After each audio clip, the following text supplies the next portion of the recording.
Welcome back to Legends of Evantris. Today we are concluding part 2 of our Shroud over Saltmarsh introduction. So we've decided to put this on YouTube as well. Make it one complete nice package. We left our crew without a ship on a small island outpost crawling with true blue pirates. Friends? Foes? It's difficult to tell. They're hoping to procure a new vessel to continue the search for the Shroud. If you find yourself enjoying this campaign, then you're going to want to become a patron over on Patreon. That's right, Shroud over Saltmarsh will only be available on Patreon. So, you can find a link to the Patreon below to get this new weekly reward, as well as many others like the monthly studio hangout and the awesome new monthly movie night. So don't delay. Click the link below and become a patron today while you're checking out all those awesome rewards. Thank you.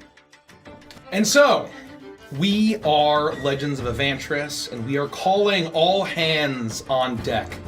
So, weigh anchor, raise the sails, hoist the colors, and join us on this voyage to the horizon. We shall all sail together.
Last time, on Shroud over Saltmarsh,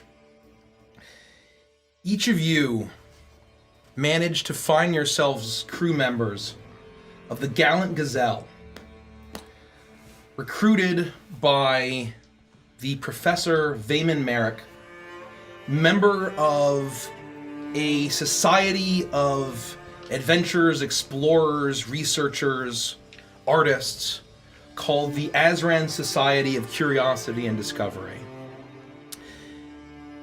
His great quest and his mission was to discover the true nature of what was just a tall tale whispered in the seedier taverns of port towns and heeded only by the superstitious. Something that he called the Siren Shroud, although it has many names. All of you had your own interest in discovering the nature of such a phenomenon. Although you were not fully forthcoming with the professor, and especially not with the captain of the Gallant Gazelle that he had hired, Captain Jonah Halifax. The ship had been in a rough condition when you all had joined the crew, and it continued to experience mishap after mishap as you sailed across Evantris, chasing stories and the strange calculations and navigation of the professor himself. Being quite secretive himself, especially with the contents of his lockbox. And every time you followed a lead, you never found any hard evidence. Stories of entire villages, entire fleets disappearing, and the remnants of savagery and bloodshed. But you never truly got any answers.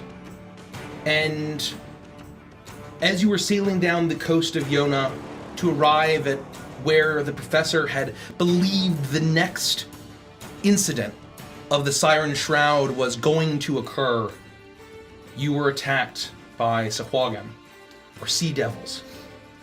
They climbed aboard, killed the captain, set the sloop on fire, attempted to kidnap Kaio, but you slew most of them.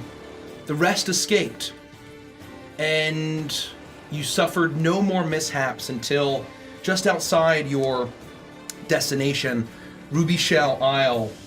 The damage that had been done to the Gallant Gazelle was too much, and it sank mere mile from shore. You took what you could onto your dinghy and rowed the rest of the way to the small outpost of fishermen, sailors, smugglers, and pirates. You know this island is controlled by the Crackclaw Buccaneers, led by Captain Dredge, with their flagship, the Crab Feeder. Seeming communications had been done between a go-between with the professor and an old dwarf who was called Old Grey Bones. And you finally arrived at the tavern, the Reaver's Rest. And it's there, past midnight, underneath the moonlight of a waning gibbous moon, that you find yourself staring at him.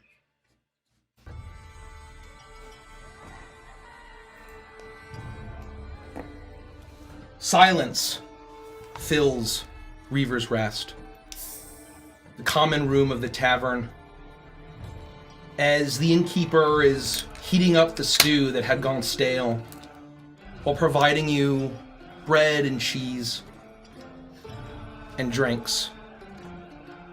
And the old dwarf, grizzled, a glint of madness in his eye, matched by Professor Vayman Merrick, the half-elf, whose personage is a hollow husk of how you had met him. Tattered, dirty, disheveled. He seems almost as mad as the salty dwarf that has given you a grave warning. As he finishes his diatribe.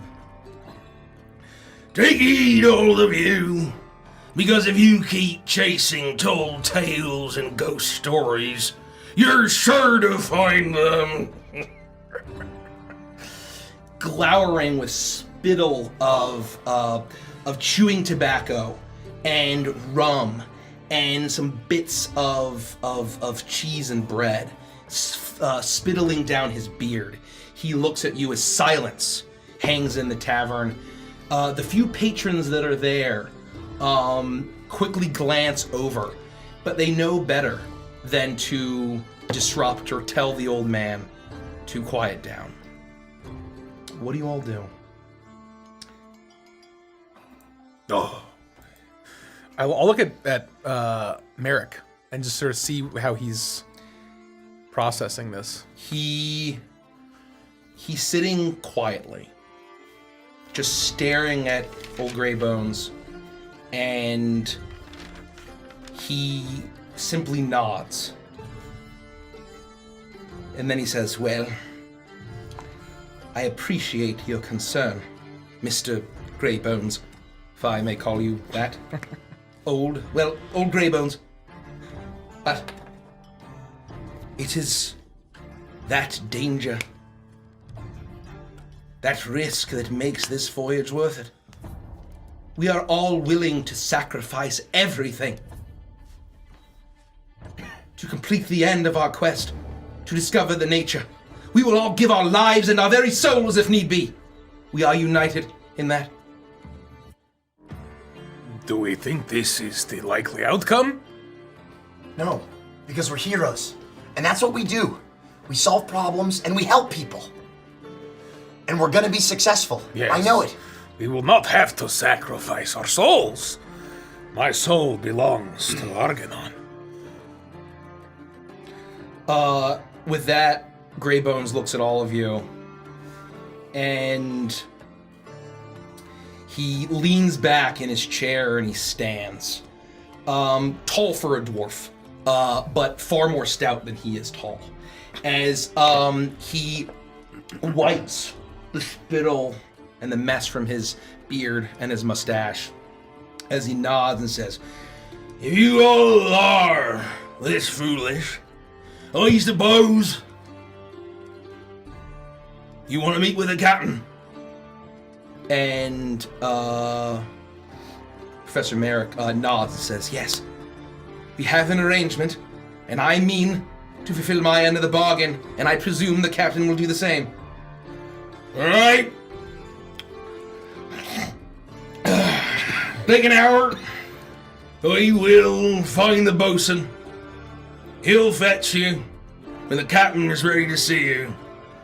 It'll be tonight. You all look like the 9 elves, but there ain't no rest tonight. Not for you lot. What should we be doing? Have a drink. Pray. Don't matter much to me. That's between you and your gods, lad. You're gonna need it.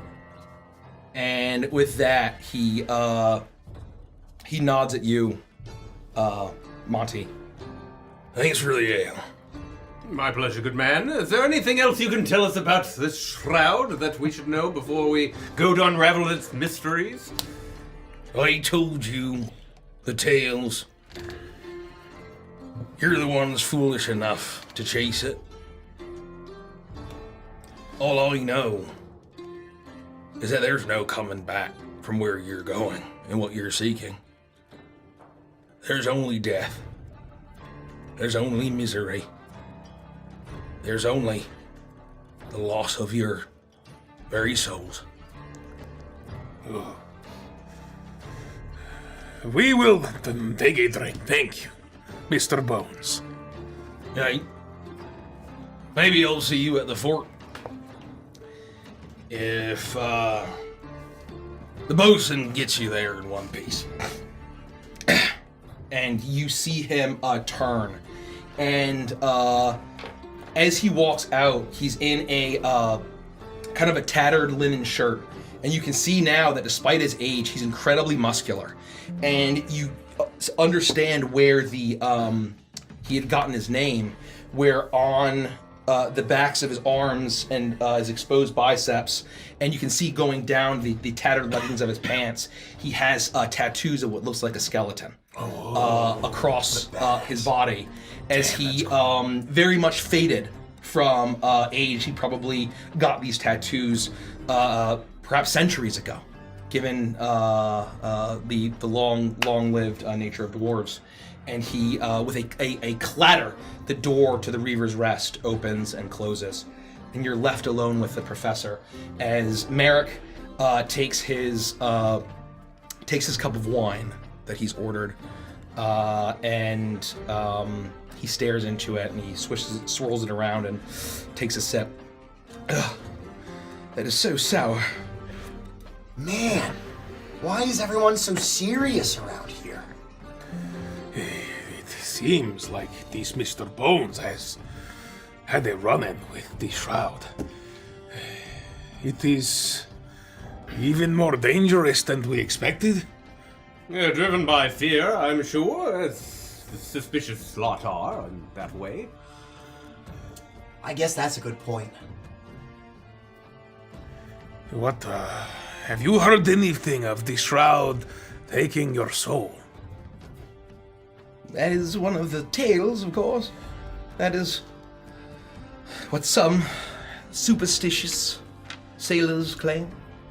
It takes you body and soul, imprisons you forever, perhaps, and you join in the Shroud as it travels the seas, finding more victims to add to its endless green mist. If that's true, then it's more imperative than ever that we get to the bottom of it, we figure this out, and we solve it. My question to you, Professor, is if you had to gamble on a guess, would you imagine that this is a natural phenomenon, this shroud, and that it simply consumes and moves on. And perhaps it has some kind of pattern we can detect, but or is there perhaps some sort of malicious intent, a purpose for gathering the lives that it takes on such a strange basis? He thinks for a moment, takes another drink of his wine. There is a malevolent intent. I am certain of it. It is calculating, seemingly chaotic and random, but there is a calculation. And there are patterns.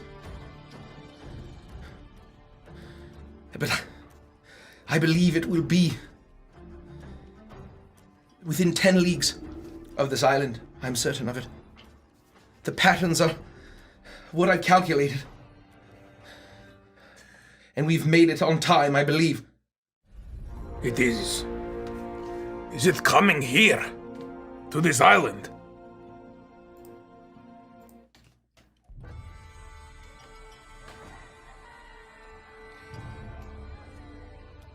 It may. But I am prepared, if it does.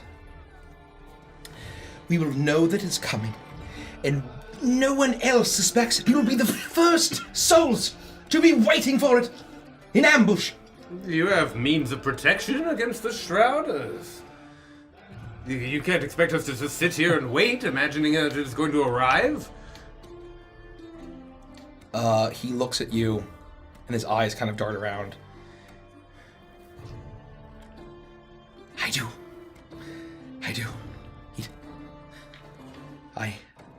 I delved into the depths of the collection of the Society. That may be why I was disbarred. Theft as far also in as well as in incompetence is what they cited. But it is a talisman, an idol that will protect us. This is good news. And it will protect the entire town? That was going to be my next query.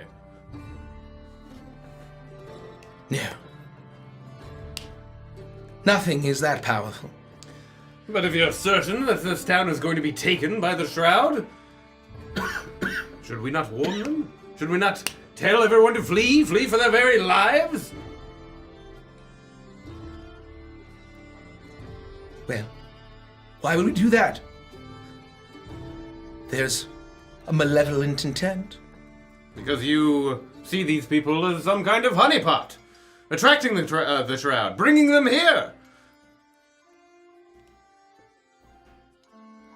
He takes his cup and he drinks. Oh, no. And he looks around. We will observe. And we will document. And we will claim whatever's left. We can't do that. We can't just stand by and watch this happen. We need to save people. That's the whole point of all this. We need to figure out if there's a way to save the souls that are trapped in the shroud, if that's what's happening. And we can't let further souls fall into it. Well, I have a plan. We will see how our meeting with the captain goes. You are welcome to rest. I will gladly meet with the captain alone.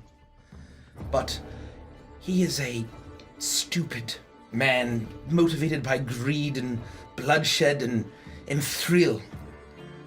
He'll be easy to mold to our needs. I believe I know where a treasure is on this island. I will parley with him and protection in order to secure his fleet and his crew. And we will join the Crack-Claw Buccaneers and be united in our voyage and expedition. Oh, if the Shroud takes all of their souls, there will be no one to crew the ships. There will be no more Crack-Claw Buccaneers. Is your talisman enough to protect perhaps the whole ship, the crew at least? I only have theories. Perhaps. Perhaps not. It fills me with... It will break the shroud, I know it. There is power here. And I know it will save us and it will be the key to our salvation. But even if we must sacrifice our souls, it will be in the name of curiosity and discovery. That's all well and good as long as something survives. I propose, Professor, that we make a record. Let's put your patterns and theories down on paper. Then we can leave an artifact. If we're all to be consumed by the Shroud sometime in the next few days, we can at least give those souls some meaning by leaving behind a legacy. Something someone else can find, and perhaps they can take up the charge of finding the Shroud and unraveling its evils.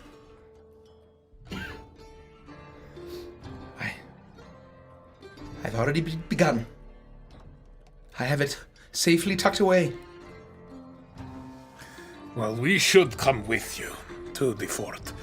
The Mr. Bones implied it was a dangerous journey, and these are cutthroats. So you will need our protection. We should be ready. Join me, Kyle. I'm gonna flip one of the tables over and to the taverns to make a nice open space and just jump on the ground.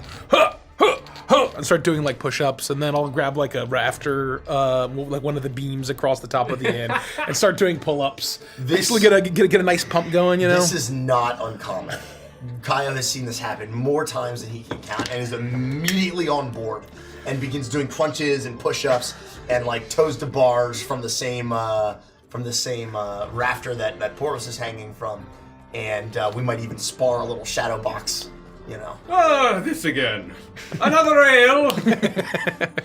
And I'll wait for my next ale, and meanwhile, I'll pull out my own record. Yeah. I'll have a small Grail diary, Shroud diary, for lack of a better word. And I will flip to the most recent page and pull out like a fancy crafted fountain pen. It's not just a quill, but something that I've clearly produced. And I'll start writing down from memory what Old Greybones repeated, how he described the details, the idea that there is a pattern, that there's a malicious intent, just basically theory crafting and continuing to diaryize, to put on paper my own thoughts on the matter. Make an intelligence check at advantage. Oh.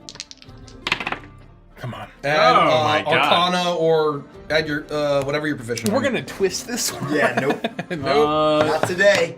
Maybe the ale's a little stronger than I realize. As No, I get, is that an 8? Or was that a 3? this is a 3 and a 4. Okay. All right. So Start off strong. I think the best I could possibly argue is a 10 or 11. Just straight, flat.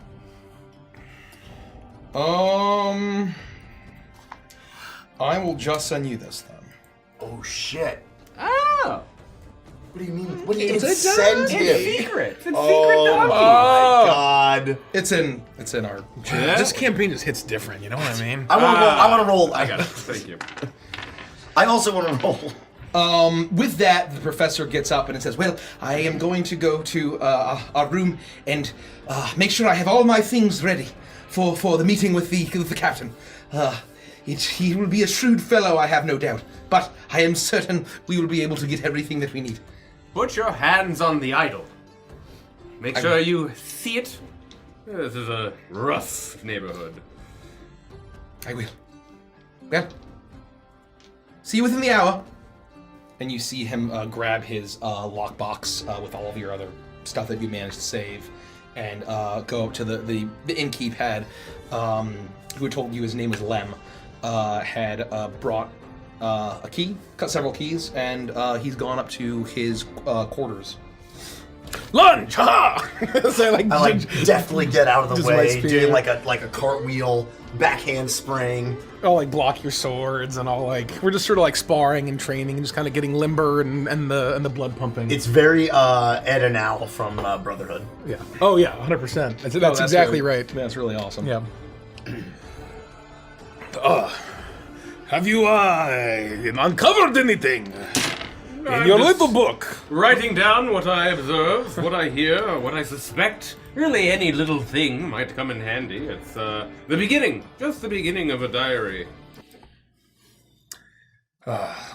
We should take a rest. Well done, Kyle. Thank you. Well done to you too. Yes, we will be able to effectively protect the professor. And we should rehydrate. 2 milks, please. Does it have to be milk? No, I think they said they did not have milk. You don't got no milk. Do you have... Put the table back. Okay, we're good with water too. That's totally fine. Yes, this will be fine. Help me with the table. Here.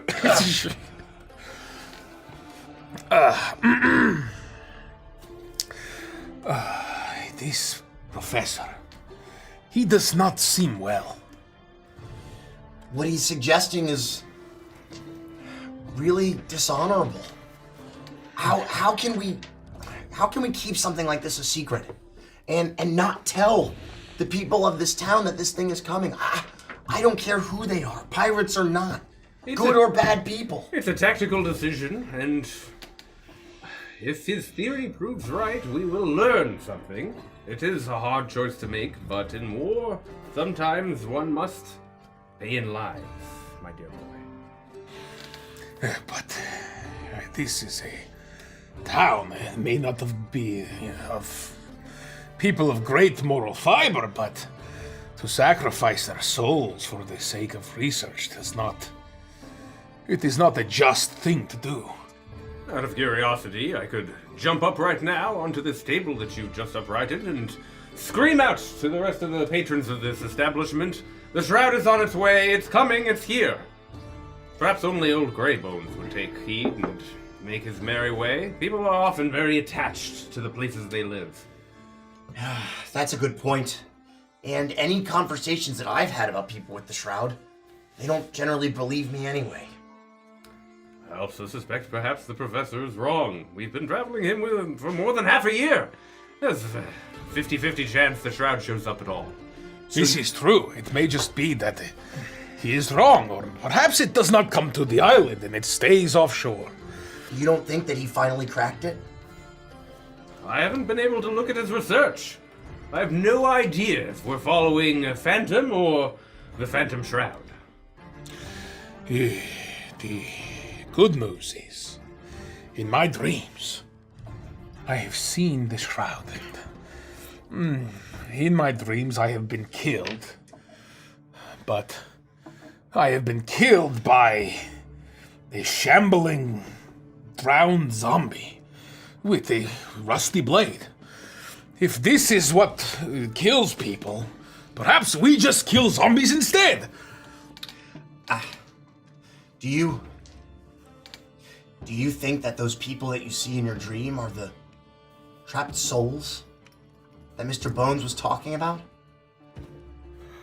I do not know, but this was my first thought, yes. Perhaps my dreams are dreams. And perhaps they do not foretell my own fate. But until we see it firsthand, we will not know. I am ready, if it comes, to defend this place. To defend any murderer or cutthroat. For they do not deserve this end. Do you think that maybe dealing with those shambling creatures would finally put them to rest? Or is there something else that we're gonna have to do to save them and free them?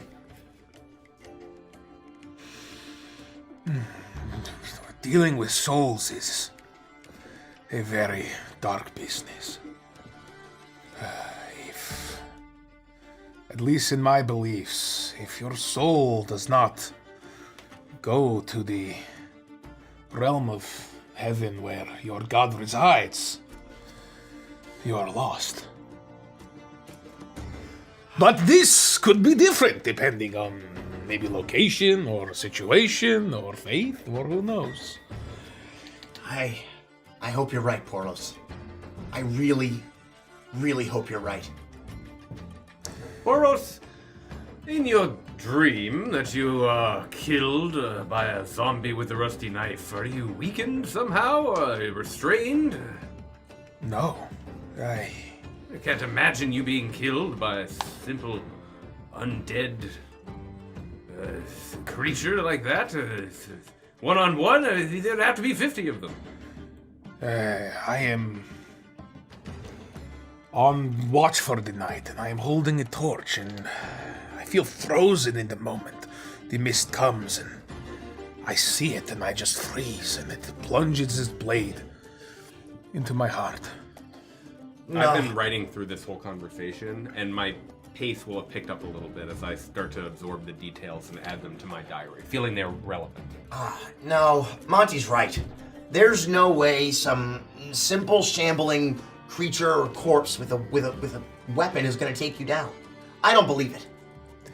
It's just a dream. It does seem unlikely. And yes, I've had dreams where I cannot move before, and maybe it is like that. I could not defend myself properly, and it certainly, hopefully, does not foretell anything. Well, if you have it again, look for the details and see if you can remember more. I'm curious if there's additional detail that might illuminate the situation. If it is prophecy or divination, then this could be a lead, one beyond even the reaches of the professor. Yes, I will. If I have the dream again, I will wake you up immediately and tell the entire thing before I forget a single moment. And you as well, Kyle. Have you ever had a dream of the Shroud or something along the lines of prophecy? Oh, dreams? No. I mean, I've had dreams similar to Poros where I can't move, but that used to be when I was under a lot of stress back at the inn with Mr. Goro, and I just found myself trying to prepare a lot of meals, and then I'd look down and realize that I was only wearing my underwear. I feel like you should talk to someone about this. But I don't want to talk about it any further. That's not normal? I thought those were just stress dreams. No, I'm usually naked in my dreams as well, but that's a topic for another time, I think. Oh, well, I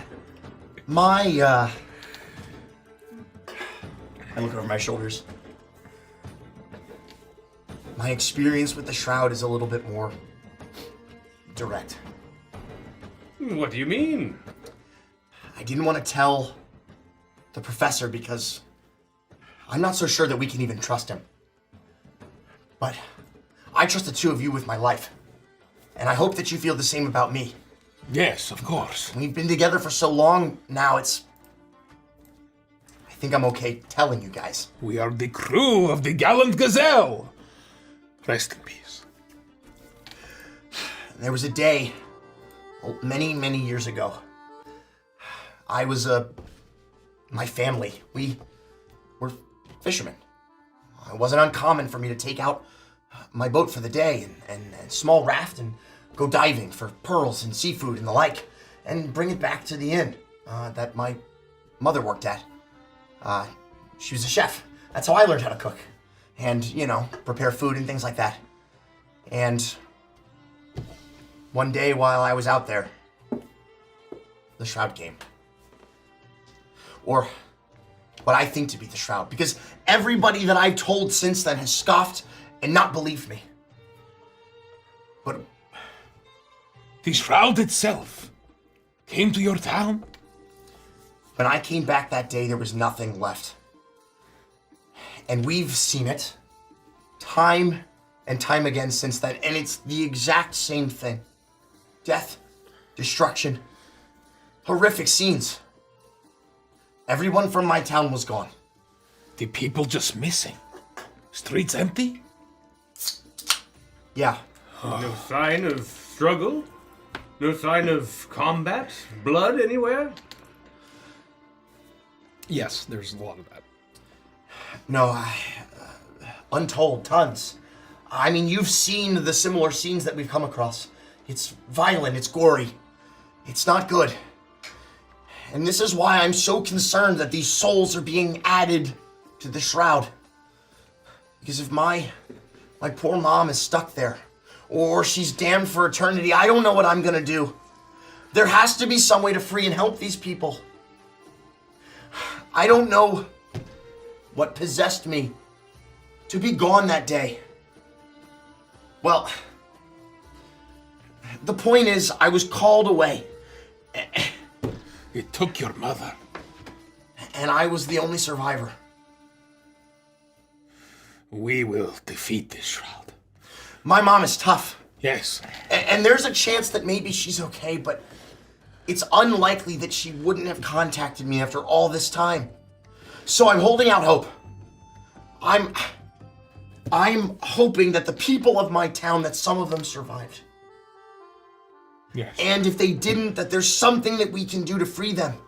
Because I can't be okay with some sort of eternal damnation or servitude to this awful thing. No, we will not accept this. Through Argonon's grace, we will free her. We will save her, however we can. I swear to you, Kyle, we will save your mother. Thank you, Poros. But we must stay on this island. We should let the Shroud come. yeah, I mean, I agree, but I don't want to use these people as bait. Not unwillingly. We've used me for bait tons of time, and I've turned out fine, but we always talk about it first. I would never want you guys to use me as bait without letting me know. No, I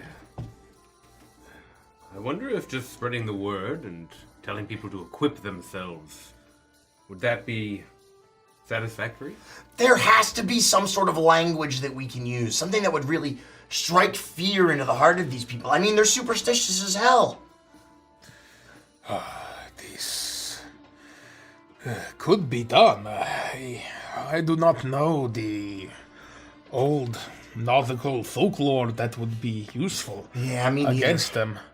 Let's say that we come up with some sort of ruse or other means of striking fear into them, and some flee and others take up arms, and nothing happens. That will be our lives on the line. They would blame us for losing a day, 2 days, however long it is, to causing them fear. A bit of a shock. We'd have to make our way very quickly. But that has to be better than a bunch of people who are just not ready for this. I tend to agree. And besides, if we secure safe passage with whoever the professor's going to speak to, then, you know, we'll be under their watch and we'll be untouchable, right? That's how pirates work, right? This is what I have gathered too. Yes, I mean, if we... Perhaps we meet with the captain first and let him know the danger, and he will know how best to inspire his crew to react. This is an inspired idea. Let's not cause a panic just yet, but perhaps the captain who knows these areas, knows these people, will be able to guide us in this way. Yes. It's at that point where you hear what sounds like a snicker, that's from behind the from outside the Reaver's Rest. Here, and some slavering as the door bursts open, as you see a canine, spotted, hyena-looking creature, dressed in tattered leathers, a large eye patch over the eye, as every single member, or every single patron of the Reaver's Rest immediately goes quiet and just stares down at their food, as what very clearly is to all of you living in a fantasy world as a gnoll, steps in and looks at all of you.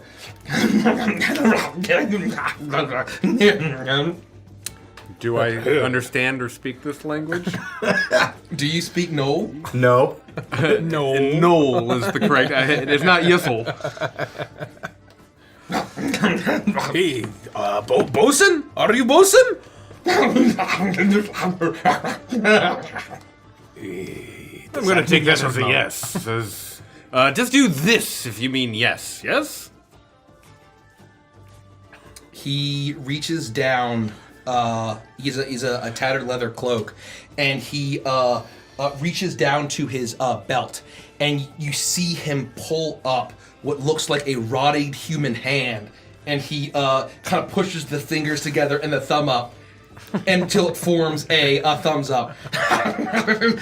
And he chomps off and bites off few of the fingers and half the palm as he eats that. Like, sounds like he's eating a raw potato. This is outrageous. Yes, you have to take us to the captain. Lead the way, my hand-eating friend. Oh, yes, the professor. Should I go and fetch him? Yes, you fetch the professor, and we will go with you, Mr. Bosun. I'll drop a few coins to pay for the drinks that I've ordered, and I will make my way to the professor's quarters where we're staying. You would know what room it is. You knock, and as you're going to knock, you make it 2 raps, and suddenly the door opens suddenly. Is he here? Is he here? As he steps out, and you see that the professor has changed into the least tattered and least dirty coat and shirt and trousers that he's been able to.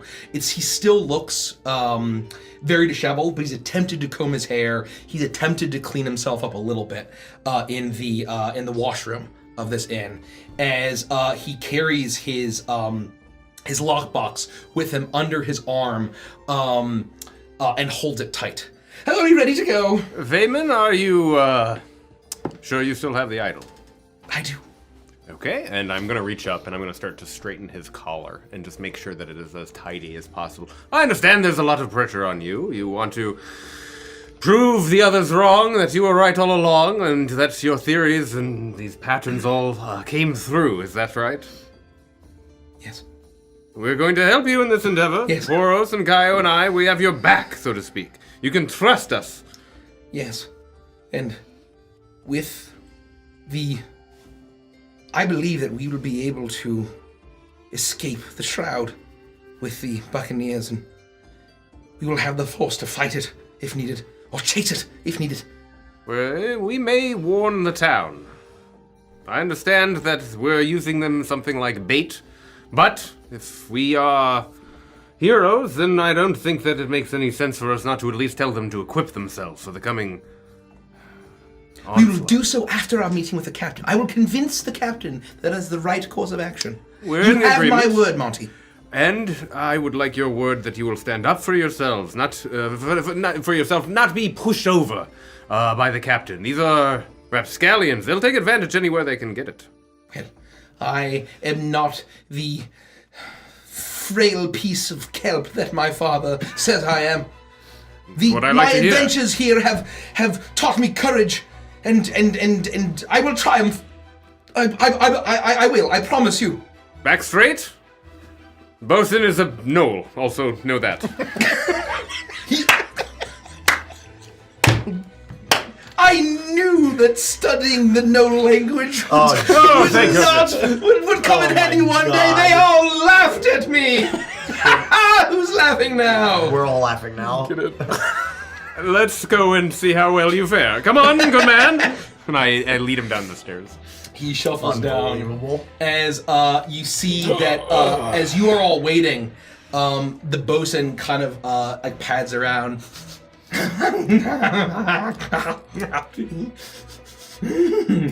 And he licks his haunch as he observes both of you. And then he looks at you and he raises the rest of his hand that he has as he gestures, attempting to get you to raise your hand as well. Oh, is this some kind of game? Yes. 1, 2, 3, 4, 5. Yes. And then do we do the same, Kyle? Perhaps some local. He takes out a salt shaker. Induction ceremony? I'm not so sure, Poros. Are we pirates now? He rubs his paws together and throws the rest of the hand he has. I look at Poros and I say, he has an oddly familiar look on his face. Do we? At that moment, the professor and Monty join you, and he says, "Oh, my good man, you must be the bosun. It is a pleasure to meet you. I have heard that you were a gnoll from my companion Monty, and so I am very pleased to meet you. I know that the captain is expecting us. I hope he was not waiting too long. I know we were waylaid by about a fortnight, but I am so glad that you're all still here, and he's willing to speak with me." And he's shaking the paw as the bosun is kind of looking a little perplexed, and he goes, and he says, "Oh, good. I'm glad to hear that he's ready and he's not cross at all with us. Well, that is fortunate news. He's in a good mood, I trust."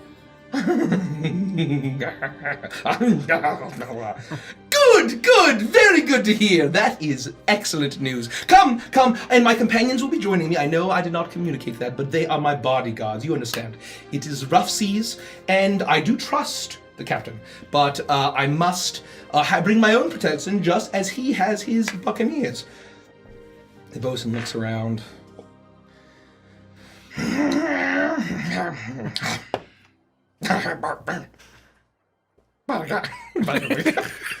That's canon. That's Noel. Oh man, I'm gonna weep so many tears when whatever this character's name is killed horribly by the crowd in about 2 hours. Yeah. Everyone's toast. Bosun, I always.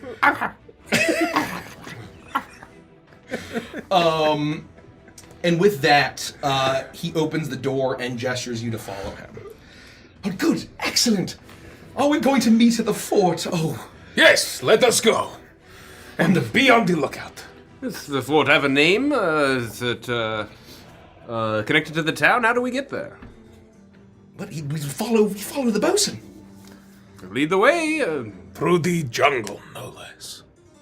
Well, it'd be a quick trip through the jungle slightly and then up into the mountains to the fort that overlooks this town. I presume that is how they have keep such a tight grip on the island.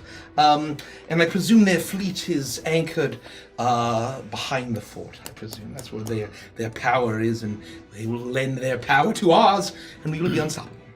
Anyway, let us continue. And with that, you make your way into the night. As it is now closer to dawn than it is to dusk.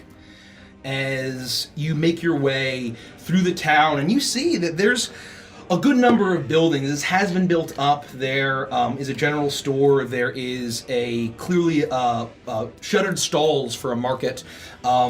Clearly there's some fishing trade. There's some tide hunting. As you kind of smell the remnants of some butchered sea serpent.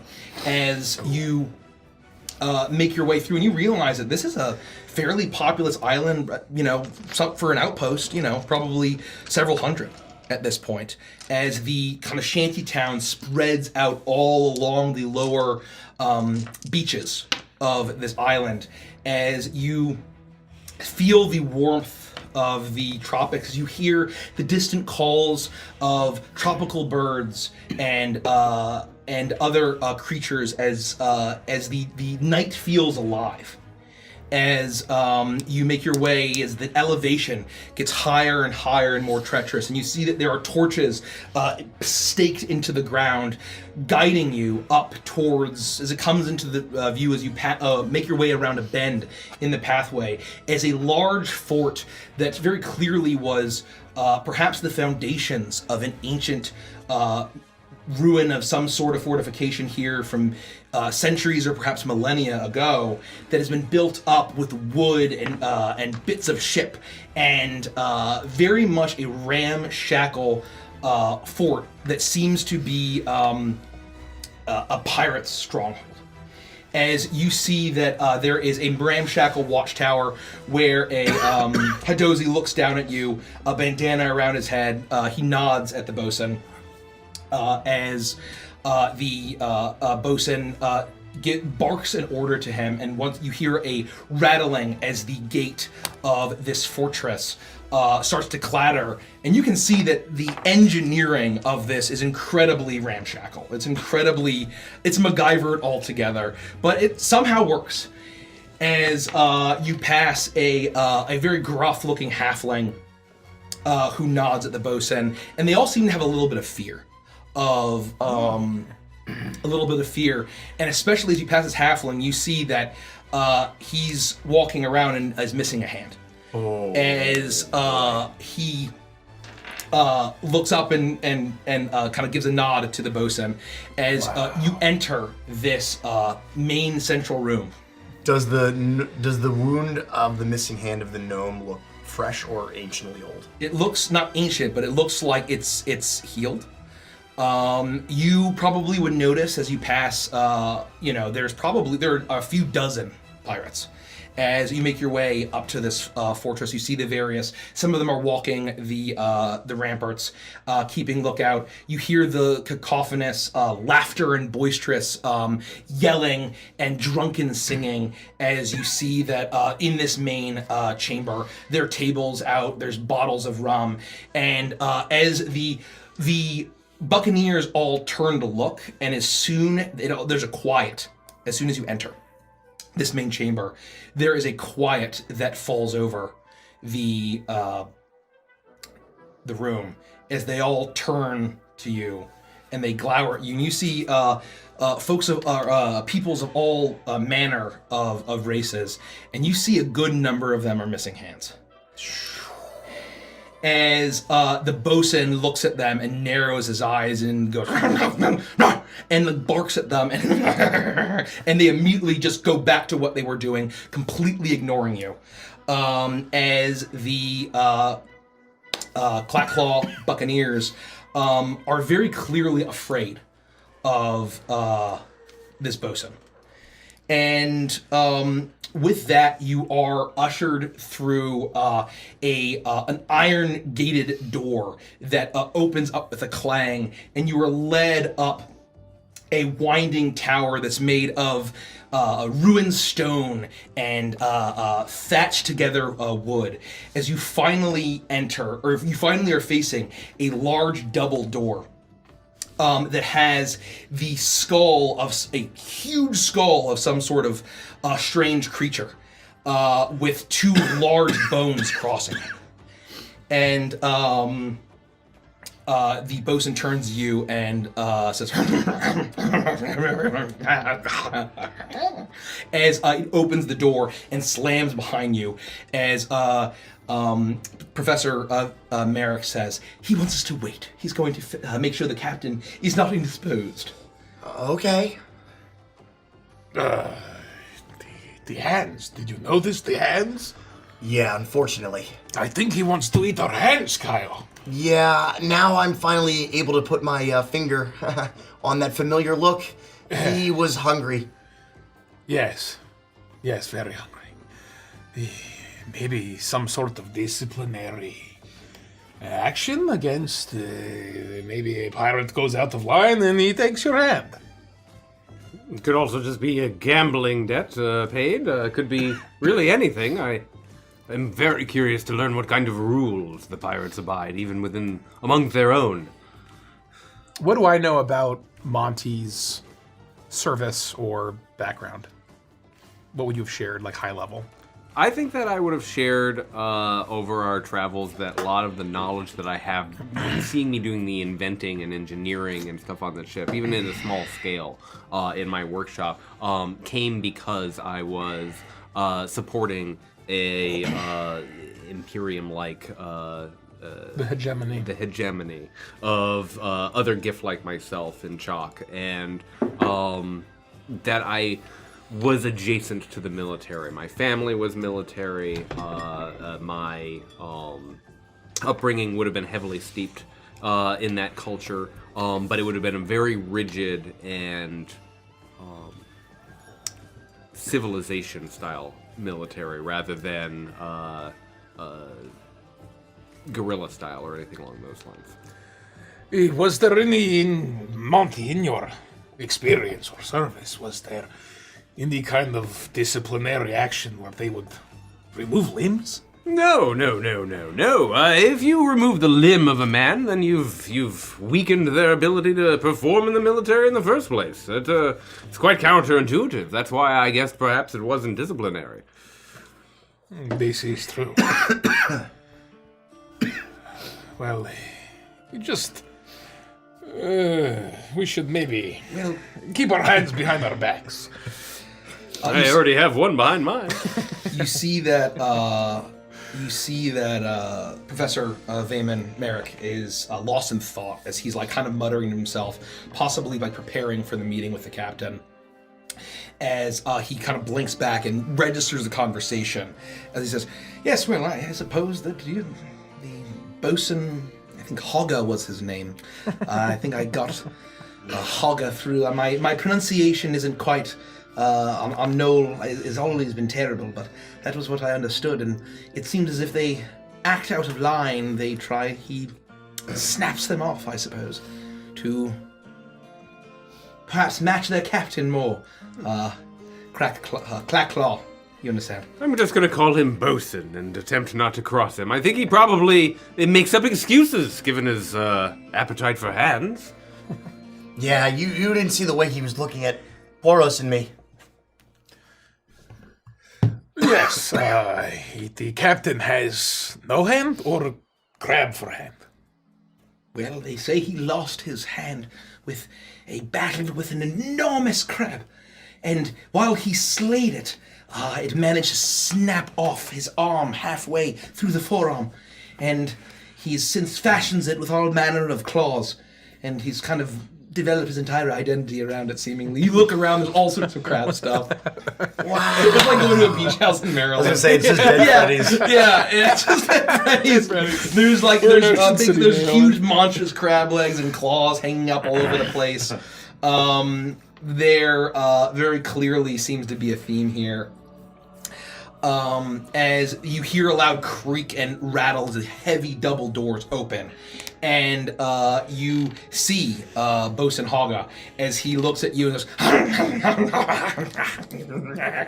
he's rubbing his hands together looking at your hands. Professor? As Professor Merrick says, well, of course, well, thank you. He says that the captain is ready to see us. As, let me put on some more appropriate music. We walk through the two crab-themed doors.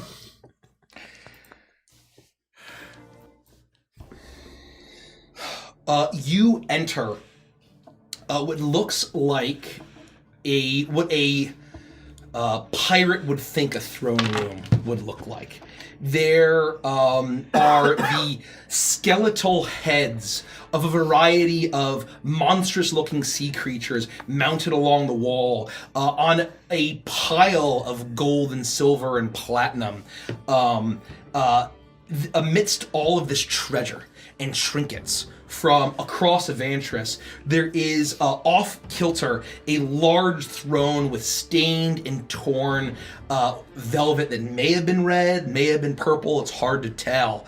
As you see an enormous orc missing one hand, and where his right hand would have been, there's a large crab claw that would have belonged to the biggest crab that any of you have ever seen. You see that there is this captain seems to have an outfit made out of the skin of a scrag, a sea troll, as he looks down at you, gripping with his one orc hand the side of his tattered throne. As you see that there's probably about 10 other pirates in the room with you, all bearing various weapons. You see one with a harpoon, one with a boarding axe. They are very clearly ready to pounce at any moment. They're not at ease. They're not even having their weapons at their side. They are holding and brandishing their weapons as the door slams behind you. And the bosun kind of does like this overly exaggerated bow before Captain Dredge as you know his name to be, as he ushers the four of you in. You see that before him, there's a large metal grate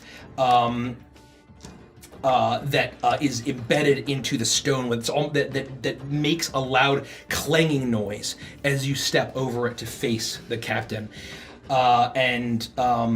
Go ahead. Do I see any weapons in the captain's hands, or does it seem that he just has his one orc hand on the throne and the one claw? That's exactly right. You see that at his side is an enormous axe that is shaped in the shape of a large crab claw.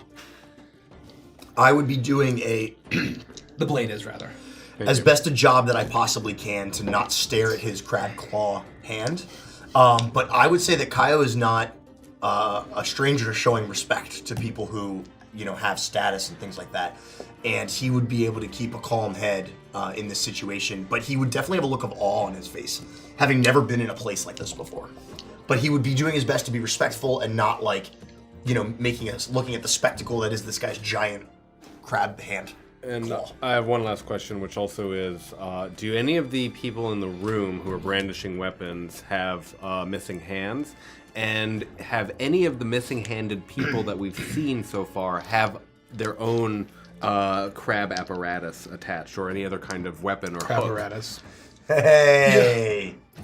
There's various hooks and other implements. None have claws, and you see that the ones that are closest to the captain are not missing any hands. There's actually only one of the pirates in here who's missing a hand, and you get the sense that effectively the bosun, I would say with your experience, your naval experience, that this bosun's method of disciplining the crew would be, you've seen some barbaric acts in your time in the Navy. This is far more barbaric. And you get the sense that basically it would be removing a hand and eating it, presumably. Very easy for Monty to deduce. The orc leans forward as he peers at you with these deep gray eyes. His lower jaw is absolutely massive as he is covered in scars. As he leans forward, the professor steps forward as you all kind of step into the solar, where he is basically where I guess where he fancies himself some sort of pirate king of some kind, where he is accepting his audience. As Professor Merrick steps forward and says, Captain Dredge, it is a pleasure to meet you. My name is Professor Vayman Merrick of the Azeran Society of Curiosity and Discovery. And it is very clear that all the bravado that he had in the inn and the tavern is completely gone as he stares at the captain. And you see that Captain Dredge kind of narrows his eyes and says, "You're even smaller than I thought. You are the one who claims my fleet? How about that, boys? This is a skinny little man that wants to trade and parlay and give commands on what we should do." Immediately, as Captain Dredge begins to laugh, the entire room erupts into laughter as well. I would take one step closer to the professor, and seeing that he's visibly shaken and not doing well, I would just lean over to him and say, "Breathe, Professor. It's okay. Take a few deep breaths. Control your breathing." Make a charisma check of your choice, depending on what your persuasion or Yeah, persuasion is good. I'm gonna go with persuasion. Yeah, persuasion. I am bizarrely proficient in that. I can see it. Oh no! I got a 5. Controlled breathing. I'm persuasive, but he can't. It's like the words don't get to his brain. Yeah. I know you're not supposed to say this to someone who's panicking, but we really have to hurry right now. Well, I don't presume to tell you what to do. You are the captain of your fleet, of your ships. But what I'm saying is that there are grand treasures and rewards that I have the knowledge, you have the brawn, and the strength and the might. I just was I know the location of the treasure on this very island, and immediately Captain Dredge says, I've been on this island for years. You think I've missed a treasure? Behold! Look around! You do not see what I have claimed. The mighty clack-claw buccaneers. The crab feeder has fed more sniveling whelps than I could count like you to the crabs, and taken what we wanted. I have gold, I have silver, I have platinum, I have relics across all the 12 seas of Avantris. What could I possibly want? and you see that there's a still that comes over Professor Merrick. I don't see any rubies here. What are you just saying? Rubies, the Ruby Shell Island. I presume that it is because of the shell of the crabs, well, hence probably why you settled on this island. But no, there's a famous treasure hoard of rubies that a legendary pirate, not as legendary as you, has hidden away on this very island. When he made off with the entire treasure hoard of a king of Yulong, and with it all of his rubies, thousands. And I know where it is, and if you wish to have that, I can bring you there as a sign of good faith. I will ask for nothing else besides hearing us out. And Captain Dredge narrows his eyes. Now you're speaking my language, elf boy. Rubies, eh? And all we got to do is what? Exactly. Well, I will bring you the rubies, and then, and then, once you have your sign of good faith, I will tell you how you can harvest the results of the Shroud. What is left behind of the soul stuff in the dead and the bodies is a material that can be used for power, for pleasure, for everything. No one else has discovered what I have. I've shared none of this with anyone, not even my trusted bodyguard. You are the first to hear about this.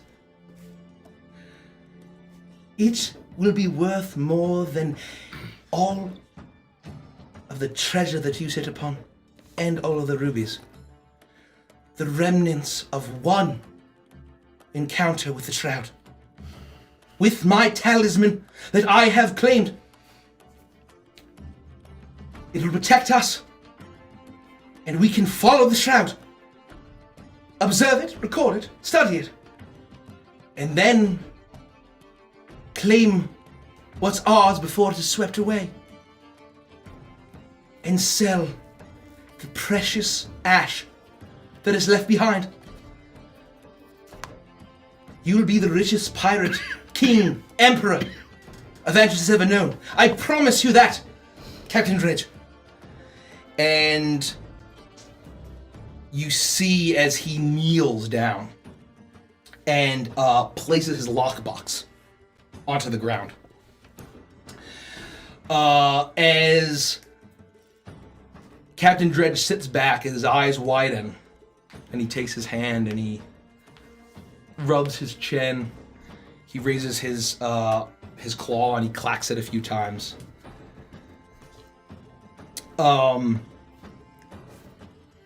And I'm gonna roll a persuasion check for him.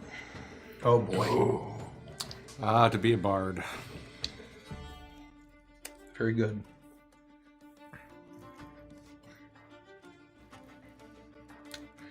With that, Captain Dredge looks at him and he slowly nods.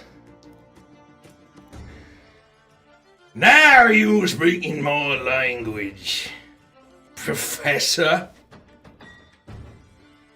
You want to play pirate? You may have just made a very lucrative business partnership.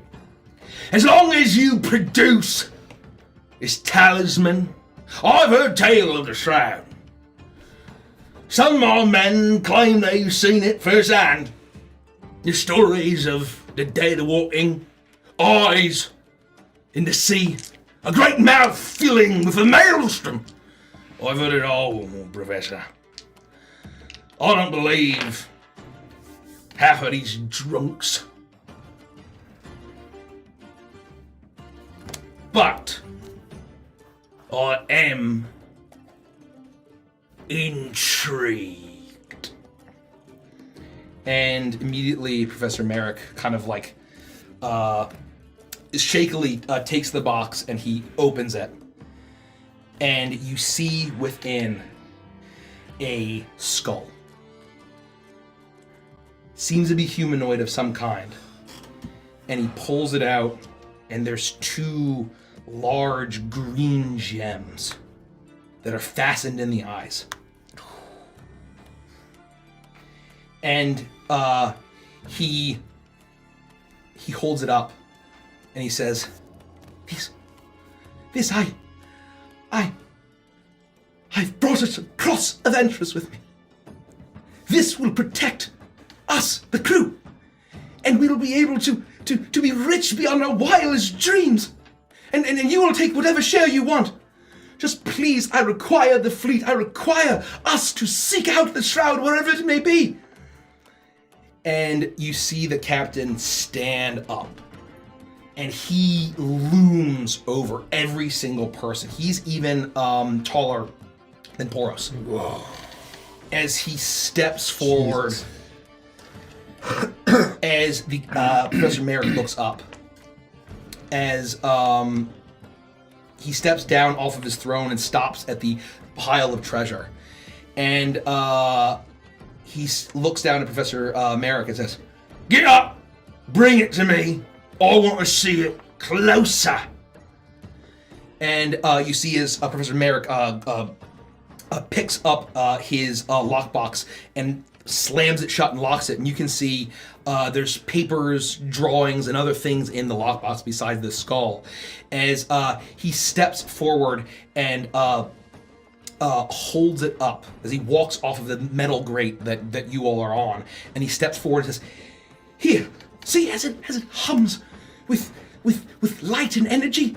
Do you not feel its power? Please, I assure you." And he hands the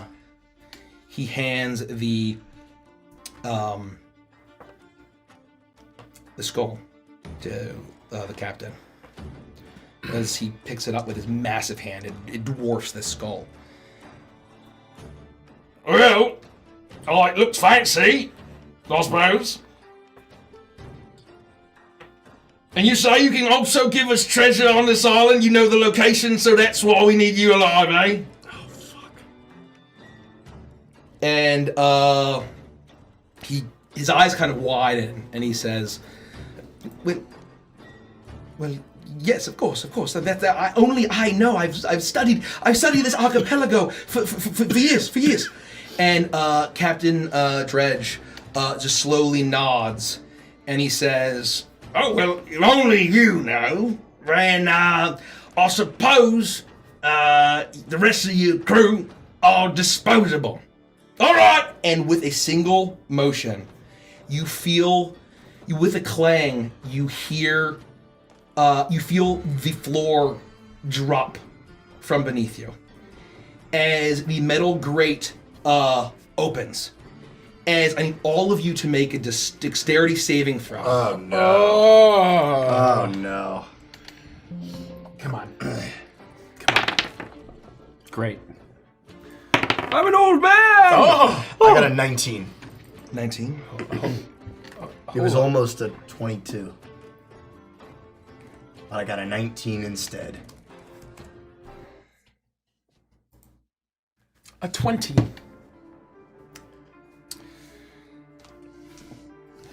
And as you feel you hear the clanging of metal, as you feel the floor just completely disappear beneath you. I should have deduced this. You see the captain grab Professor Merrick by the throat, Oh no. and he says, I'll never go on a voyage without feeding the tribes first. We'll give them our offering, and then we'll find this treasure, and maybe if it's enough, I'll let you live. as you hear this echoing around as you disappear into darkness. You smack along a cold, wet, subterranean side of a stone cavern wall. As you slide down, you smell salt air as you slip and slide and bump and smack down into a sandy, rocky chamber. Monty, you hit every single sharp rock on the way down.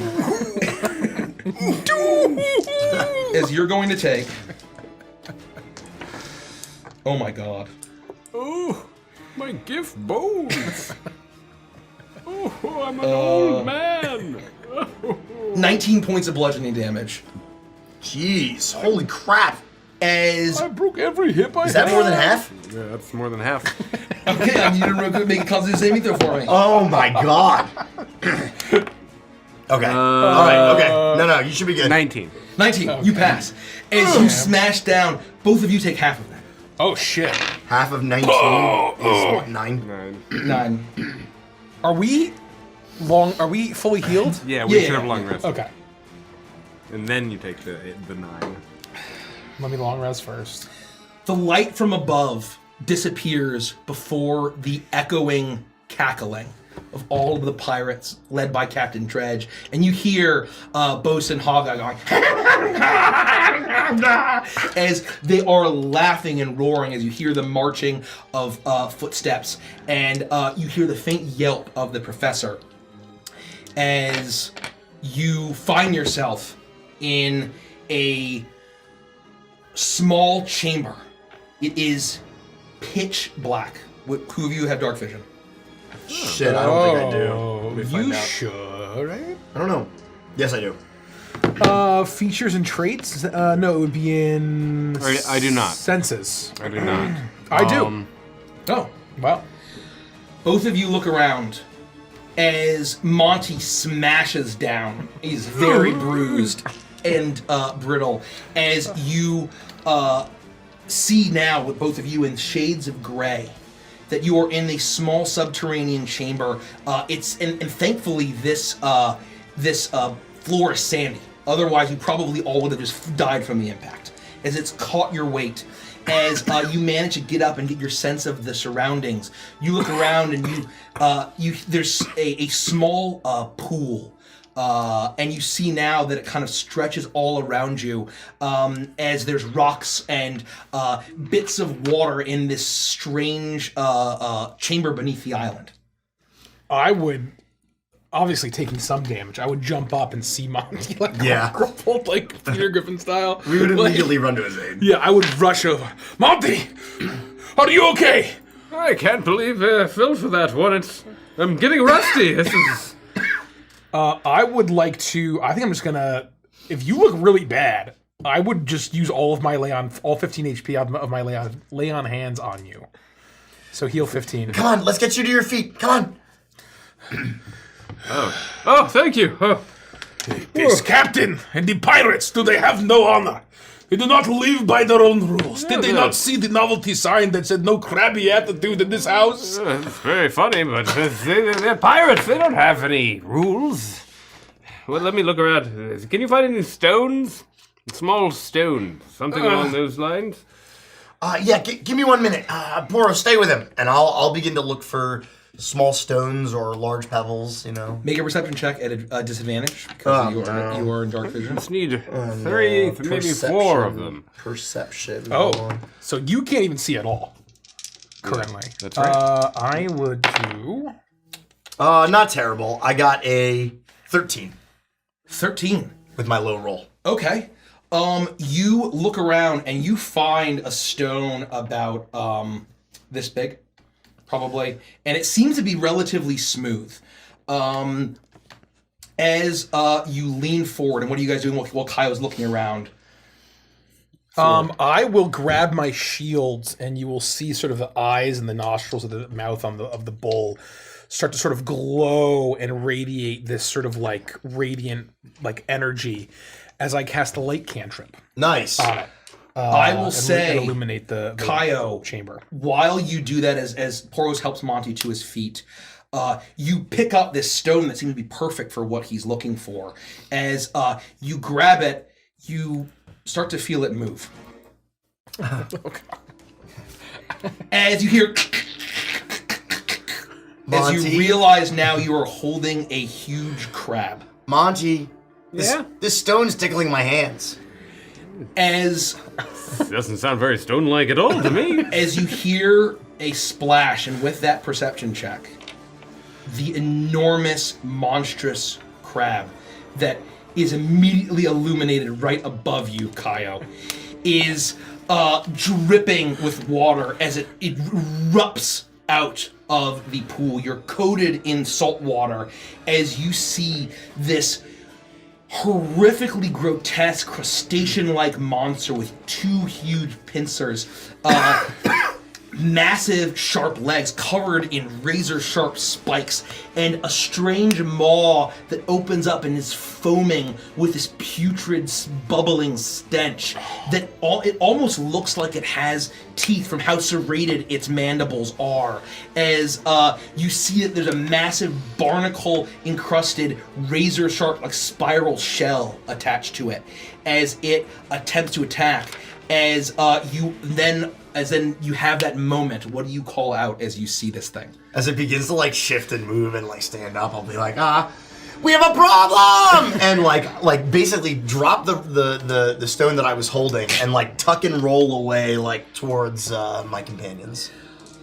You do that as you all now hear as 6 of these large rock-like crabs skitter out with the massive monstrous crab abomination lunging forward. Captain Dredge truly did want to feed the crabs. I need everyone to roll for initiative. Let's go. Can you draw a subterranean chamber for me with some pools? I'm gonna run to the restroom quick as well. Yeah, we'll take a break. Yeah, after let's this. take a break We'll after. take a break after this. Holy shit. Should we do initiative first? Yeah, let's do initiative first, and then we'll do it. This Yeah. is not Sorry. how I wanted Sorry, to get just- crabs here. To 20 to 25. 14. 20. 20. Okay. 15 to 20. 14. 14. Oh, fuck, that's not even... What do you get, Derek? I also got 14. Who's going first? I will go first. Okay. And then I need a roll for the Chuckles will be the big one, natural 20. The big bad crab is going first, and then the minions are going. They're going here. Okay. Let's take a break.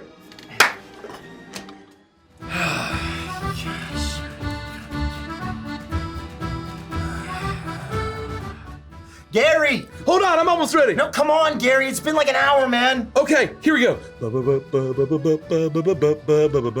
Oh, Gary, you look great, man. Well, thank you. So do you, Andy. We both look so piratical, ready for the premiere of Shroud over Saltmarsh. There goes my hat. Oh, hold on. I'll get it for you. Hold on. Thank you, Swabby.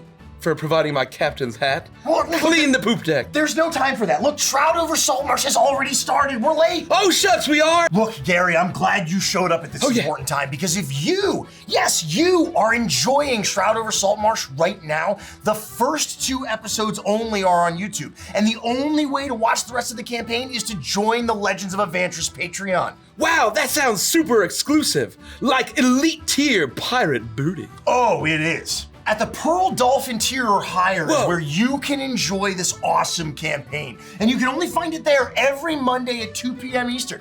You mean if I become a Pearl Dolphin, I get... You mean to say that if I be... If you mean to say if I... You mean...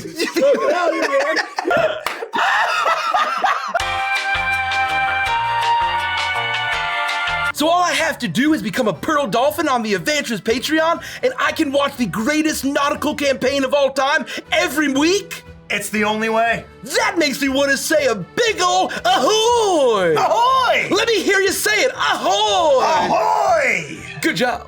Man, we really are pirates. We're really really good at this, This is a lot of fun. Why don't we celebrate at Long John Silver's? Oh, I love Long John Yeah, Silver's. I get the chicken at the Long John Silver's. So, if you're enjoying the introduction to this campaign and you want to unlock tons of more amazing perks, then you gotta go check out Legends of Avantris Patreon right now. Use the link in the description and you'll find it right there. And you'll get all them perks, especially this awesome campaign. I'll drink to that. Ahoy! Cheers! Yar har! Do what you want cause the pirate lives free. You are a pirate! Yeah!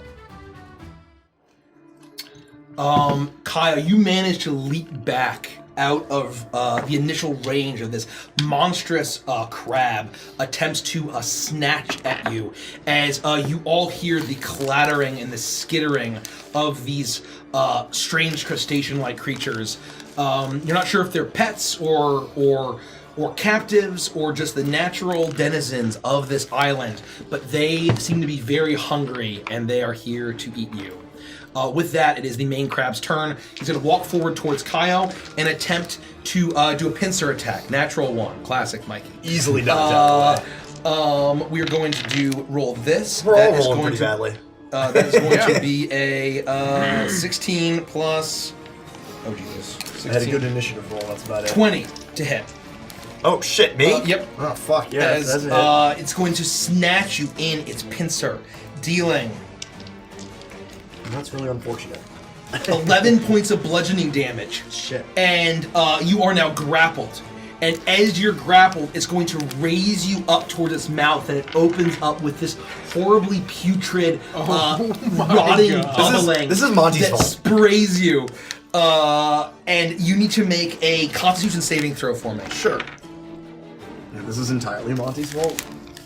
That was my fault. You should have figured out that the grape was a bad grape. Actually huge. You said con saving throw? Yeah. He's using bubble beam on you effectively, but 20. it's much worse. You are coated in this sea foam that's putrid, and you feel like it's attempting to have some kind of effect on you, but you manage to resist it. And with that, it is Kaio's turn. Okay, well, I'm totally fucked. You're not restrained. You're just grappled.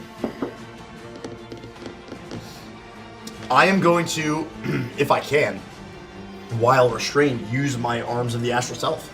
Okay, yeah. So I'm coated in this bubble foam, and I begin to. I'm caught off guard. Obviously, this guy snatches me up and deals a massive amount of damage to me, and as I am restrained in its claws, my aura kind of begins to glow this sea foam green, kind of the same color as my skin and my hair. And then after a moment, it blazes into this orange red as I cast Arms of the Astral Self, and the tentacles will kind of form out of my aura and then begin to slam down around me, attacking the big crab and the little guy. So I need a Dex 13. Dex 13, okay, we're going to do, it's +0. That's a 3 for big crab and a 5 for little crab. They will take 7 points of force damage 7 points of force damage each. Okay. I should have this ready. 7, 2, 4, And then that is my bonus action. 7 4. I would like to use my action to healing surge, essentially. Okay. If I use my action to do it, do I get full healing, or are we not doing that? No. Okay, I'm just gonna use all 3 dice.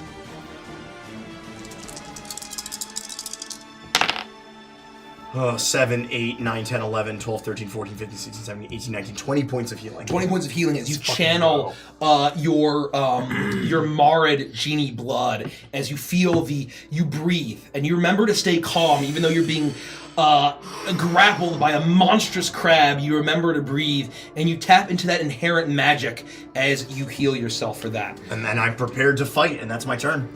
With that, it is the small crabs. One is going to climb up, the one that you had just been holding, Kaio, and tossed aside. It's going to skitter up this large crab along its claw and get right in your face and attempt to attack you with a single double claw attack. A single double. That is going to hit My favorite kind of as burger. it snips at you, and it's going to deal 4 points of bludgeoning damage. Okay. Okay, and with that, we're going to get 2 on Monty and 3 on Poros.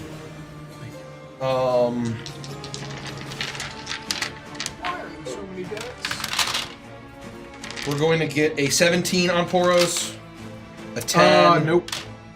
and a 20. On Poros? Yeah. Yeah. That should hit. 7 points of bludgeoning damage on Poros as one managed to snip at your leg. Ouch! And then we need 1 on Monty. 7, you said? Natural 20 on Monty. Okay, it begins of me critting Oh my Derek. God, dude. I'm Derek's so sorry, dude. Yikes! It always hold on. happens. Hold on. It's inevitable. Oh shit. The I need dice to be. Hold is on. inevitable. We're in trouble here, boys. But you're grappled, by the way, so your movement is 0 by the crab.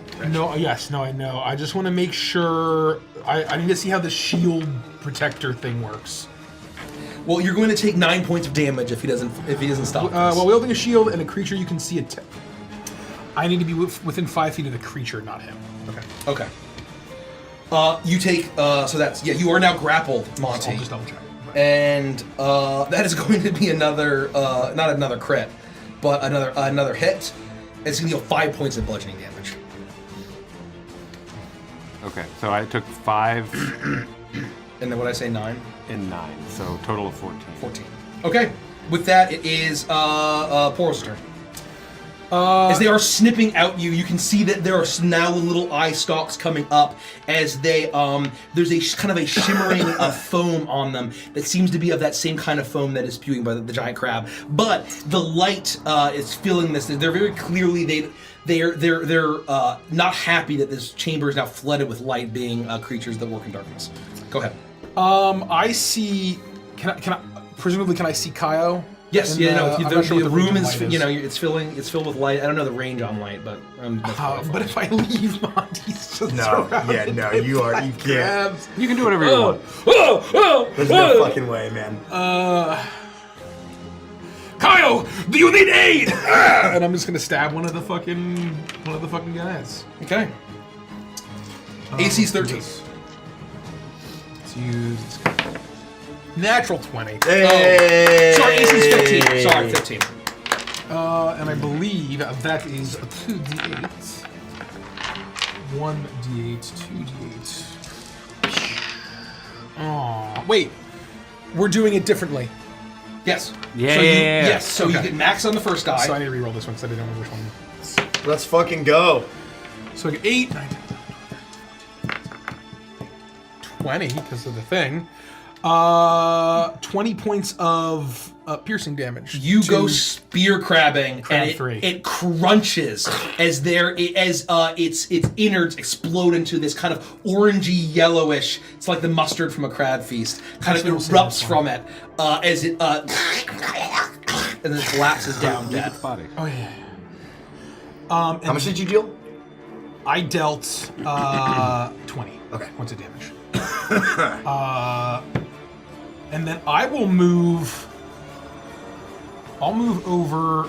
I can't move through them, can I? No, So I'm gonna move here and here. it's difficult terrain. Yeah, you can move through Monte. So he gets an opportunity attack. Yep, opportunity. Oh no, you're grappled, so your speed is 0.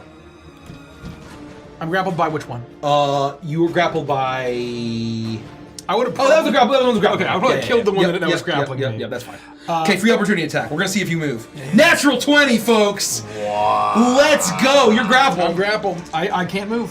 Oh, actually, no. I need to do it normal. So it's 6 plus 1, 7, 9 points of bludgeoning damage. As you are- Boys, we're in trouble here. This is not good. Boys, we are in trouble. 9. This is so fucking deadly. He crit you, and he's a monster crab. I agree. I totally agree. Oh, no. Hold on. I will say Yeah. at this. No, go ahead. Go ahead, Monty. Oh, is it my turn? Yeah. Oh no, Oh, I'm no, not done sorry. yet. I'm not done You're yet. not done? Sorry. Oh, So I tried to move. Oh fuck! Get off of my leg! I'm not gonna do what I was gonna do because I need to fucking heal myself or I'm toast. So what I will do, and I blew my load on Monty here. So Gross. That is gross. I am going to touch my hand to my chest, or actually down to my leg where it got me, and I'm going to pour some radiant energy and use healing hands. Okay. Where I heal 2d4 hit points. Okay.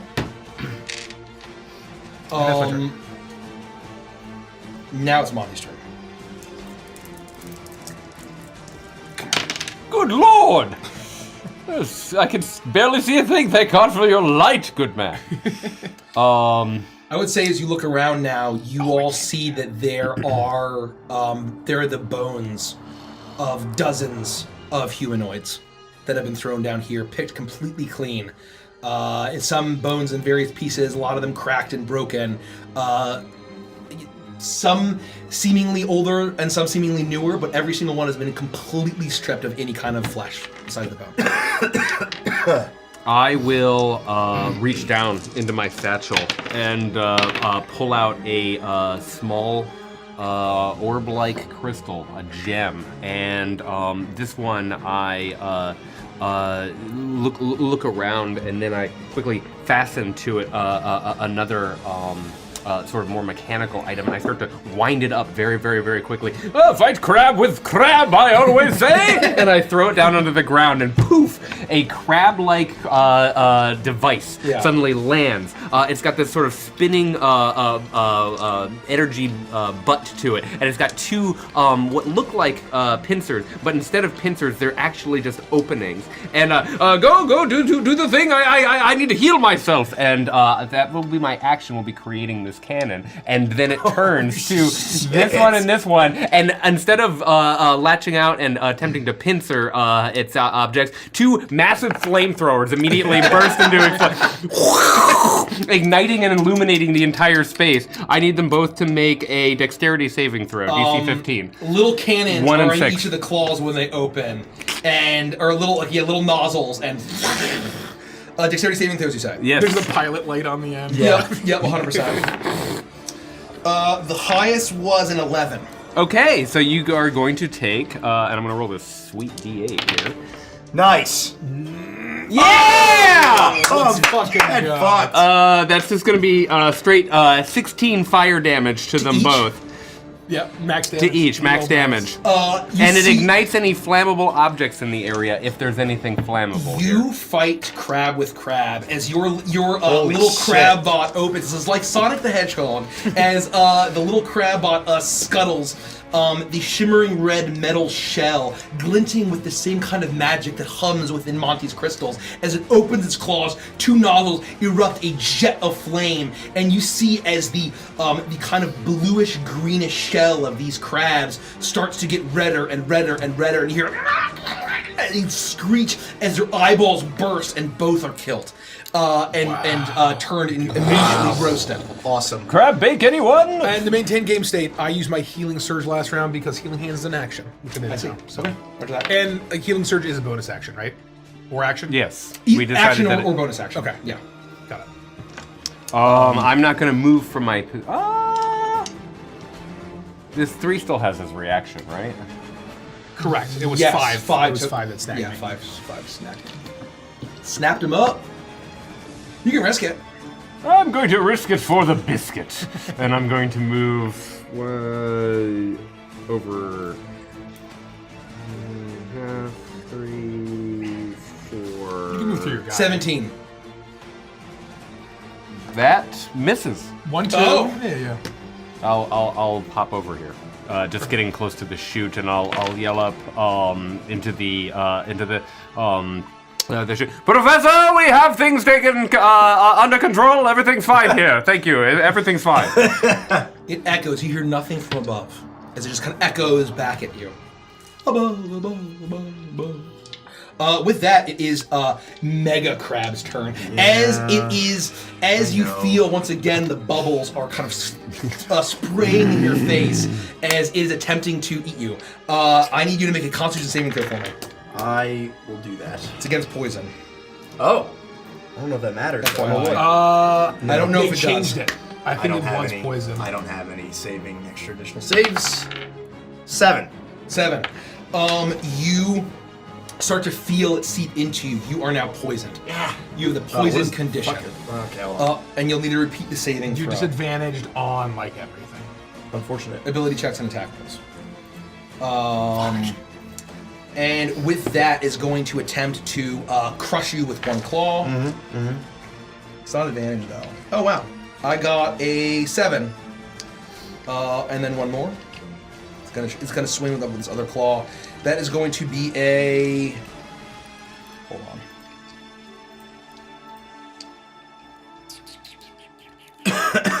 Oh, a 19.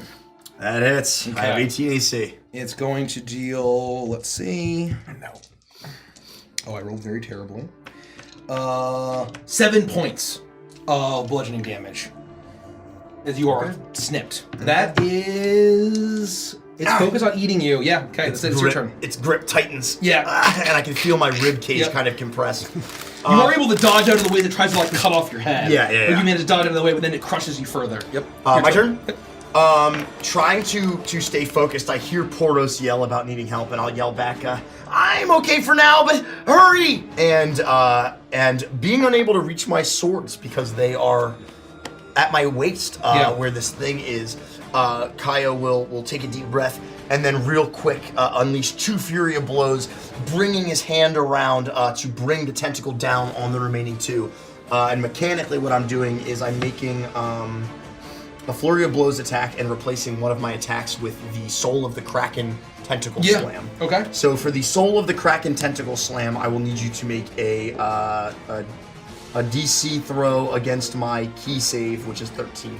It is let me see what it is. Dexterity saving throw again. 16. They both pass, so you'll take half as much damage as half of 5 is 3. Okay. Right? Or 2. 2. And then the big guy will take 2 attacks from my Flurry of Blows, spending a key point to do so. Uh-oh. My high was a 13 to hit. Oh, I'm disadvantaged, so the first one just misses. Okay. And I miss. Okay. The hard shell of this thing is clacking off. Please make a Constitution saving throw. It's the end of your turn. Oh, to see if I can shrug off the poison? Yep. I do it at disadvantage though, don't I? No, that's ability checks. No. 8. 8. Okay. Nope. Brutal. You are the poison is coursing through your veins. With that, it is the small crab's turn as his attempt to snipe at Kaio misses. We're going to get 2 on Poros, and that's it. That's all it got. You've killed almost all of them. One's gonna miss, and one's gonna be a natural 20, baby.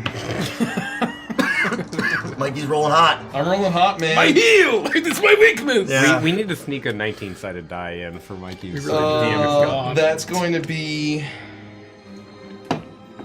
8 points of bludgeoning damage as it snips you, and you're still grounded. Okay, that's it. That is now it is Poros' turn. Poor Poros. Which one hit me with the natural 20? What? Which one hit me with the natural 20? Was it Number 5 or 3. 3? So they're just each one has Yeah, exactly. Oh my god. They're digging into your calves now. It may be a while. Do I have? I don't think I have any AOE that's like remotely good. If you could just kick out a bit, I think I might be able to get them in the moment. Do I have? So this is kind of far. I don't think I can throw my spear that far. And you're looking for how's Kyle looking? Like if I look over there and get a look at him. Not fantastic. I mean, I'm definitely struggling. Also, I'm not like on the verge of death, but He'd be on the rim of your light. Without Yeah, so you see you see this massive crab There's a struggle. chomping You see into there's a Kaio struggle. and it's almost lost in the shadow. you'd be concerned. It is horrifying. Yeah. What I will do then is I will hold my action. Okay. And let me just look, since we never use this. Ready. Action 5e. I will say once the trigger is once I no longer have once I'm no longer grappled. Okay. I think I can use my movement and a single action. So if I become not grappled, I will use my reaction to move 1, 2, 3, 4, 5, 6, and I will throw my spear at the big crab. Okay. You do that. That's good. I love that. Okay. You, as both of the crabs are grabbing your ankles and pulling you back, you see Kaio being flailed around by this massive, monstrous crab. With that is Monty's turn. I will reach into my pack, and you'll see my hand make a few gestures. And as it is, as I'm controlling my strange artificer sort of cannon, that it moves its crab legs, and then turns around away from the dead, and manages to face this direction. And another 15-foot cone of fire immediately bursts out as I use my bonus action to attempt to incinerate 3 and 4. And Hey! Oh my god, dude. DC Now 15 you're on dexter- fucking fire. DC 15 dexterity Let's saving go. throw, and they're going to take 15 or half if they... Natural 1 and a 15. I'm fucked, but I won't be dead. You guys will be They able to are save me. both, once again, you hear the... and the bubbling of their eyes as they turn that bright red again and then collapse. Poros, Unleash you the are SMR. now gripped. You are now let free as Monty fights crab with crab. 5, 10, 15. It follows along with you. Why don't you finish your turn and then is that it? Is that Oh, I have an action. You have I'm an gonna action. I'm gonna cure wounds. I take a fucking stapler out and I just I'll do that while you finish your shit. I am here, and I will chuck the spear. You throw it, make an attack roll. 16 plus 8. It hits. AC is 16. That is going to do. That's a big boy. Let me just read Divine Smite real quick to see if that's something that I can do while I'm throwing it. You should be able to, yeah. Yeah, it's part of your attack action. I Yeah, that believe. should absolutely be. So it says when you hit with a melee weapon attack, Oh, it it's does. melee, yeah. I didn't know that. is and I guess a throw is range, right? Technically, Yeah, unless it's like a Wait. Oh, I see. Yeah, I don't have So you don't have the reach.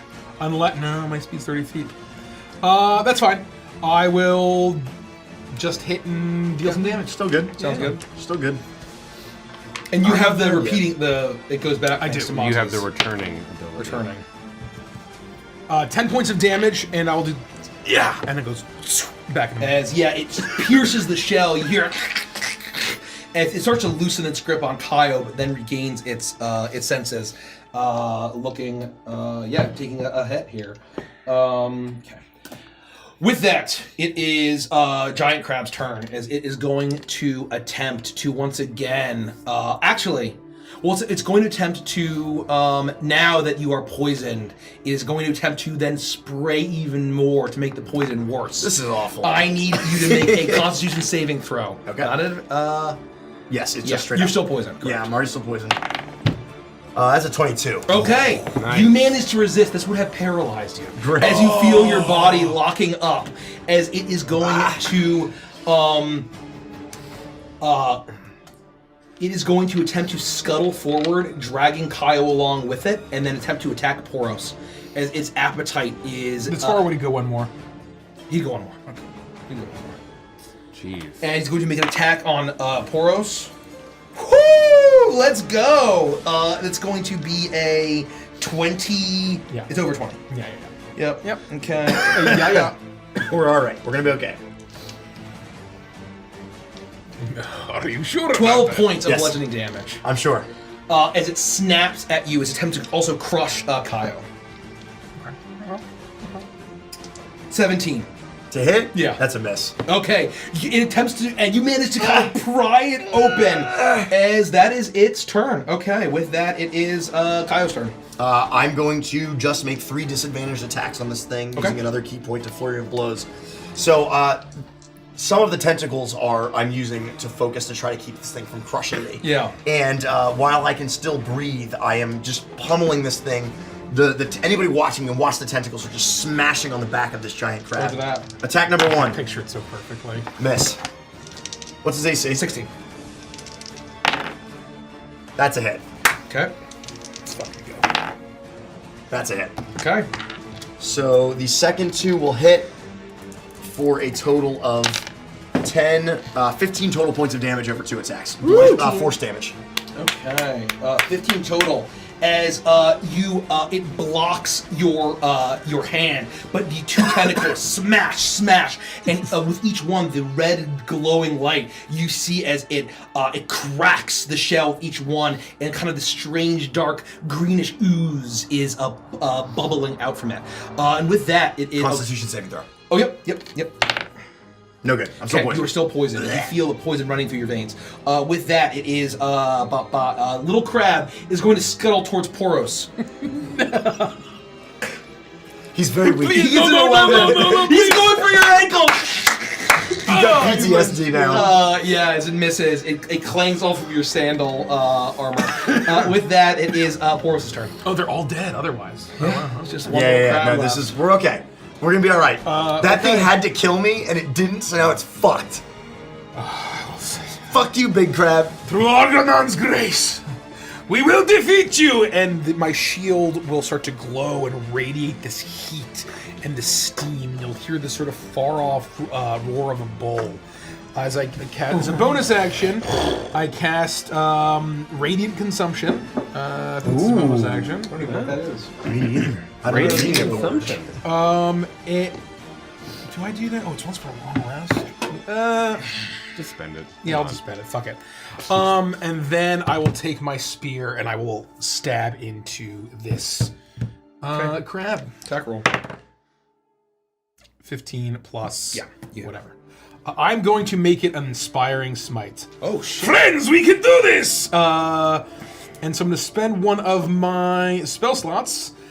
And so that is a D8. D8 is a 2D8 for a base level? Yes. Yep. D8 and a D8. Here, use this funky one. Thank you. Pretty good.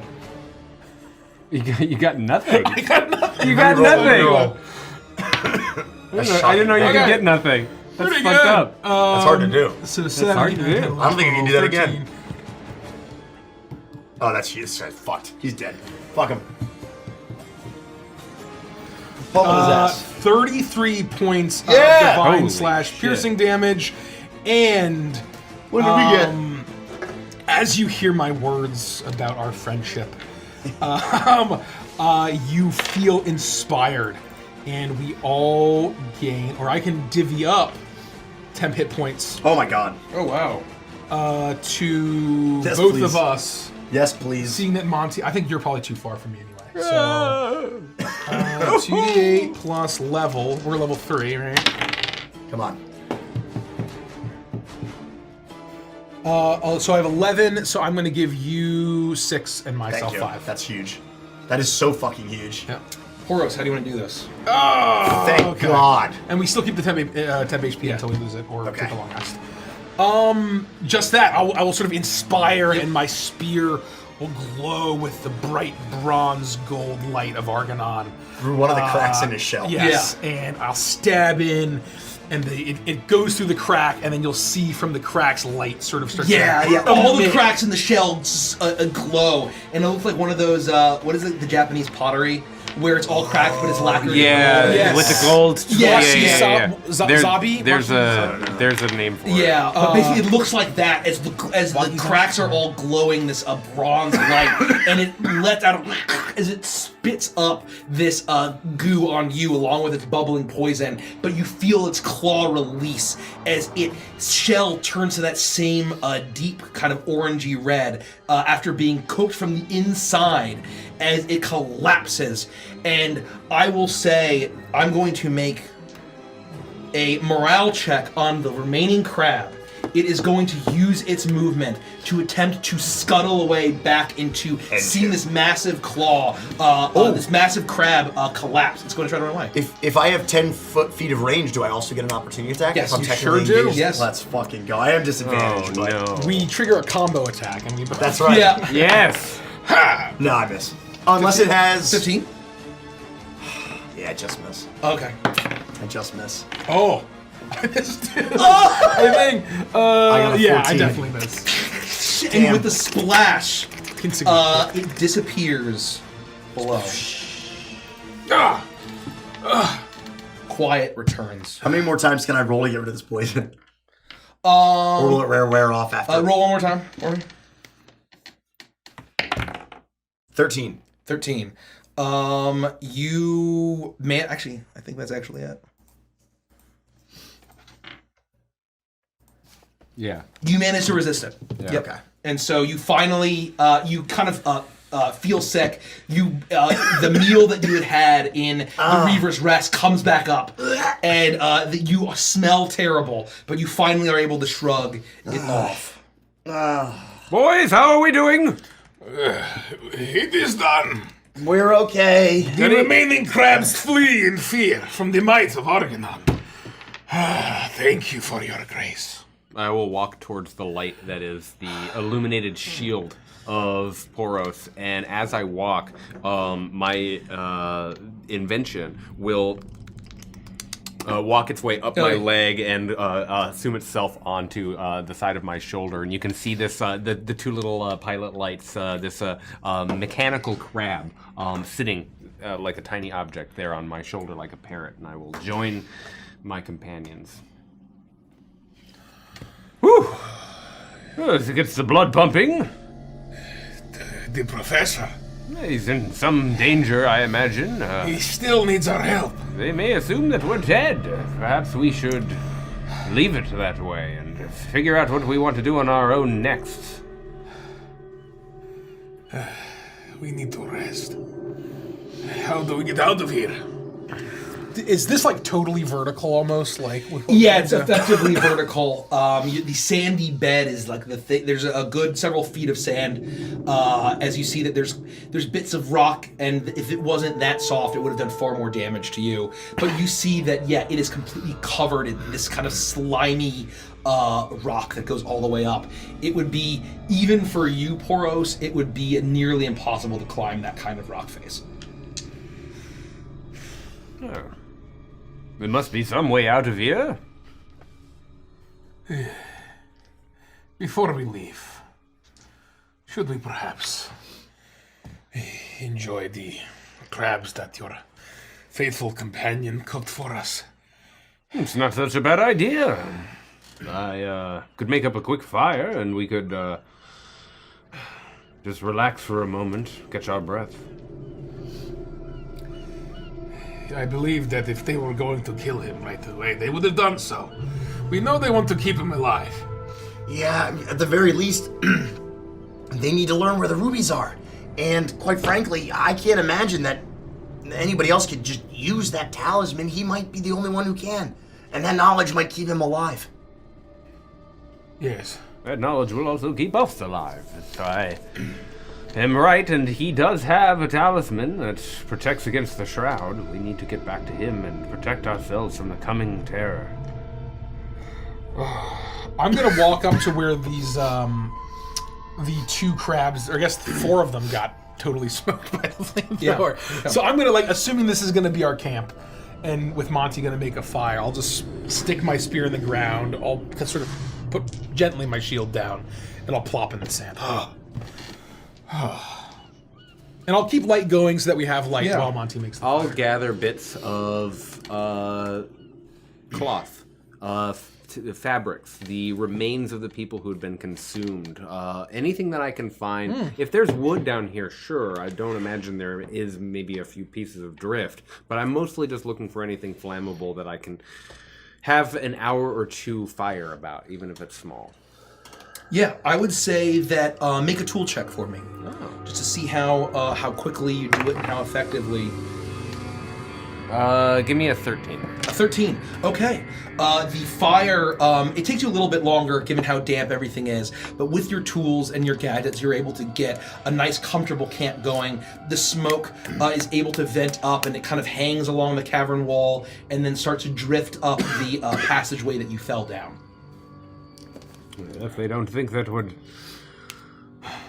dead, then they'll know we're alive based on the smell of the smoke, perhaps. Are you feeling okay? Yeah, I'm all right. Just got taken by surprise. I never heard it coming. It was a terrible fate for the poor souls that met their end this way. But we must rest and eat. I would take the time to go to one of the smaller pools and try to rinse off this poisonous Yeah, I would crab say you're foam. able to do that. It's kind of this putrid. You can get the sense that it's some kind of venom that this beast has used, perhaps to paralyze larger prey than you. Yeah. And you are able to wash it off, taking this time. I presume you're taking an hour at the very least. Yes. Yeah, I don't have as- any more hit dice though. Oh, me neither. Monty has a fire going, and you are all able to. You have a bunch of. You have how many dead crabs? One moment, I'm taking a Four. short rest. Yeah, we have 4 cooked crabs and 1 smooshed crab, and 1 large smooshed crab. How will you prepare these? I would say that, I would help you. yeah. I would absolutely help you. I've made the fire, and Would you be able I'm to also clean them? as soon as we have warmth and I feel like I can take a breath, I would be A, healing myself, B, checking my device, and I want to investigate the skeletons a bit further, but we can resolve that after you. I think you naturally would Yeah. look to you to I would compare take them. out a knife, a large knife, and basically knowing that the large one was had the ability to poison us, I would be, as I'm cleaning these strange crabs, maybe never seeing anything like this before, looking for any kind of like a poison sac or something that might be dangerous to us, and trying to expertly basically carve carve out the meat. Make a cook's utensils check for me. Okay. What does that just roll? What ability score? I'll say dexterity. That makes Add sense. your cook's utensils. So basically Dex plus proficiency, because I'm sure you're proficient with I got a 14. There you go. 14. Oh, did you roll that at advantage? Nope. Sorry, because Monty's helping you. 14. 14. You are able to cook up these crabs, and I will say with that roll, you are all able to get a free hit die with your long rest. That's a really love that. Thank God. And as you feast on crab, and Kaio, kind of, this is a strange, this isn't your normal setup, but you get the sense that perhaps if you had rolled higher, you could have also then had some left over in order to be able to do that as a bonus action for free. Okay. I was supposed to add my con modifier to my healing surge, wasn't I? Yes. Yeah, For each die that you roll. for each die that you roll, yeah. Yeah, that's a lot of healing you left on the table. I really did. That's 4 or 5, isn't it? Well, here, actually, I didn't. Well, yeah, it's fine. I'll remember for next time. Yeah, it's 3 each, so. Not bad.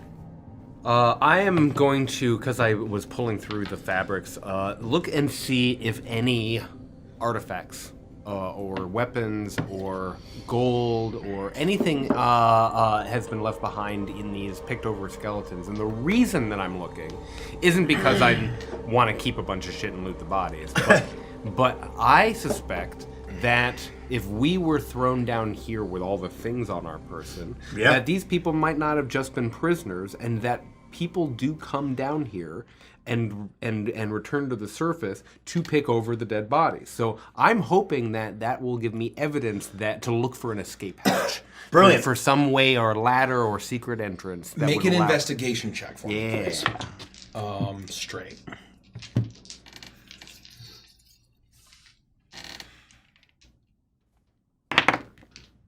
20. 20. Dirty. You find bits of rusted weapons. You see a harpoon and a spear that seems to have been snapped in half, probably by the crabs that lived in this chamber. You find, I would say, pieces of copper and silver that would probably add up to. Probably pieces of copper and silver that would add up to like 6 pieces of silver. I will keep those. You find tattered clothes, ripped apart. You see that some of these have where their skeleton is mostly completed except for one hand missing. One with a hook, one with a blade that's been rusted or bent. Many of their bones are completely crushed and snapped by these crabs. Where the marrow had been sucked out by these crustaceans. But you do not seem to find any kind of escape hatch. You see that there are actually some with, I would say probably you also find some gilded earrings and rings. That you'd probably be able to take with you. With that investigation roll, I'll say you probably find 4 of those. Okay. You get the sense that this, and with that investigation roll, you very clearly get the sense that this is really just to live up to the name of the flagship of these Crack Claw Buccaneers. Well, I've done a thorough search of the area, and I have some bad news. What is it? I think people are just sent down here to die. There is no way out. Not unless we try the water. If there's a way to swim, we may be able to make our way out the same way these crabs make their way in. Well, that wouldn't be a problem for me, but what about you guys? Gif is a good swimmer. I'd be able to make it a fair way. I am strong enough. I will be okay. Well, then that seems like it's our only plan. I'm happy to take the lead. I can see where I'm going at least a little bit, and I don't need to come up for air. Perhaps you go make sure that there's a way out, and then we will join you if you can confirm. Okay. Sure, no problem. Can Kyle breathe underwater? I believe so. Yeah, you can. I'm just checking mechanically out loud because it's neat. That's pretty cool. I believe amphibious. Yep, I can breathe air and water. Okay. So I would loose my swords from their sheath on my left side of my hip and walk to the edge, which I assume is the deepest part of the water here. Yep. And slowly wade in. And when I'm about shoulder height, I'll look back to my friends, give them a nod, and almost silently, bloop, like dip underwater and disappear. Good luck, be safe. You dive down after being fed and feeling healed and enjoying a meal with your friends despite the dire situation. You begin to dive deeper and deeper, and as you all had suspected, there seems to be a underwater tunnel. And you actually see the crab that had managed to get away as it kind of slinks back into a little bit of an outcropping as it sees you coming. Your eyes are adapted to the darkness, but it's just shades of gray. As you continue to swim, I'm going to need you to make a perception check straight. It would normally be a disadvantage, but because it's underwater and you've probably done this sort of diving before. Oh, yeah. I'll say give it straight, now your proficiency. More times than anybody can count. Adding proficiency, that's going to be a 11. 11. Kyle, it takes you... You find that this is honeycomb Oh. of slick passages. You see that there's barnacles and sea life hanging on to these cavernous walls, and you attempt to find some sort of outlet where there would be air to breathe. You find multiple dead ends, and I'll say with an 11, it takes you an hour. Okay. But you finally arrive at one tunnel, and you feel like you're about to give up. You feel like you may truly be trapped here. And suddenly, your head comes up over and breaks the surface tension as the water coats down your hair as it kind of shimmers with that magical Genasi power. As you see a huge cavernous space. You feel and you smell the sea air, and you hear the lapping of waves. Not the still underground, not the still pools of the subterranean chamber. And you hear very distantly, make a perception check at advantage for me.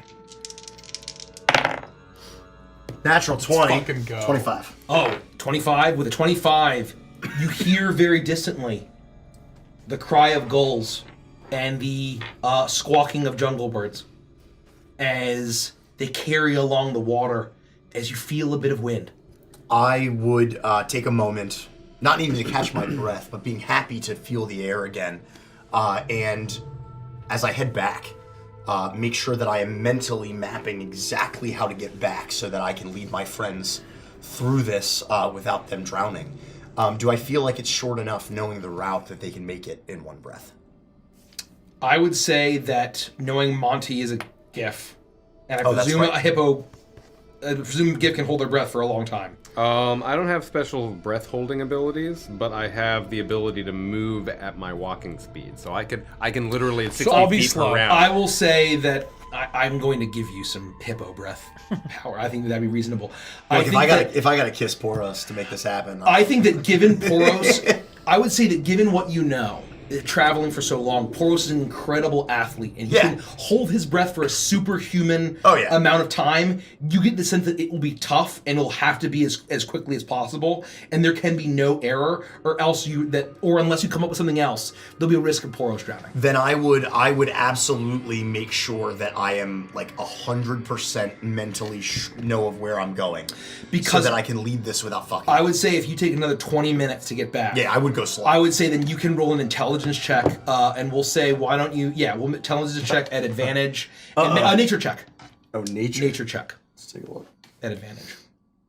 Same thing. That's okay. So we'll see how I feel about it when I get back to the other end.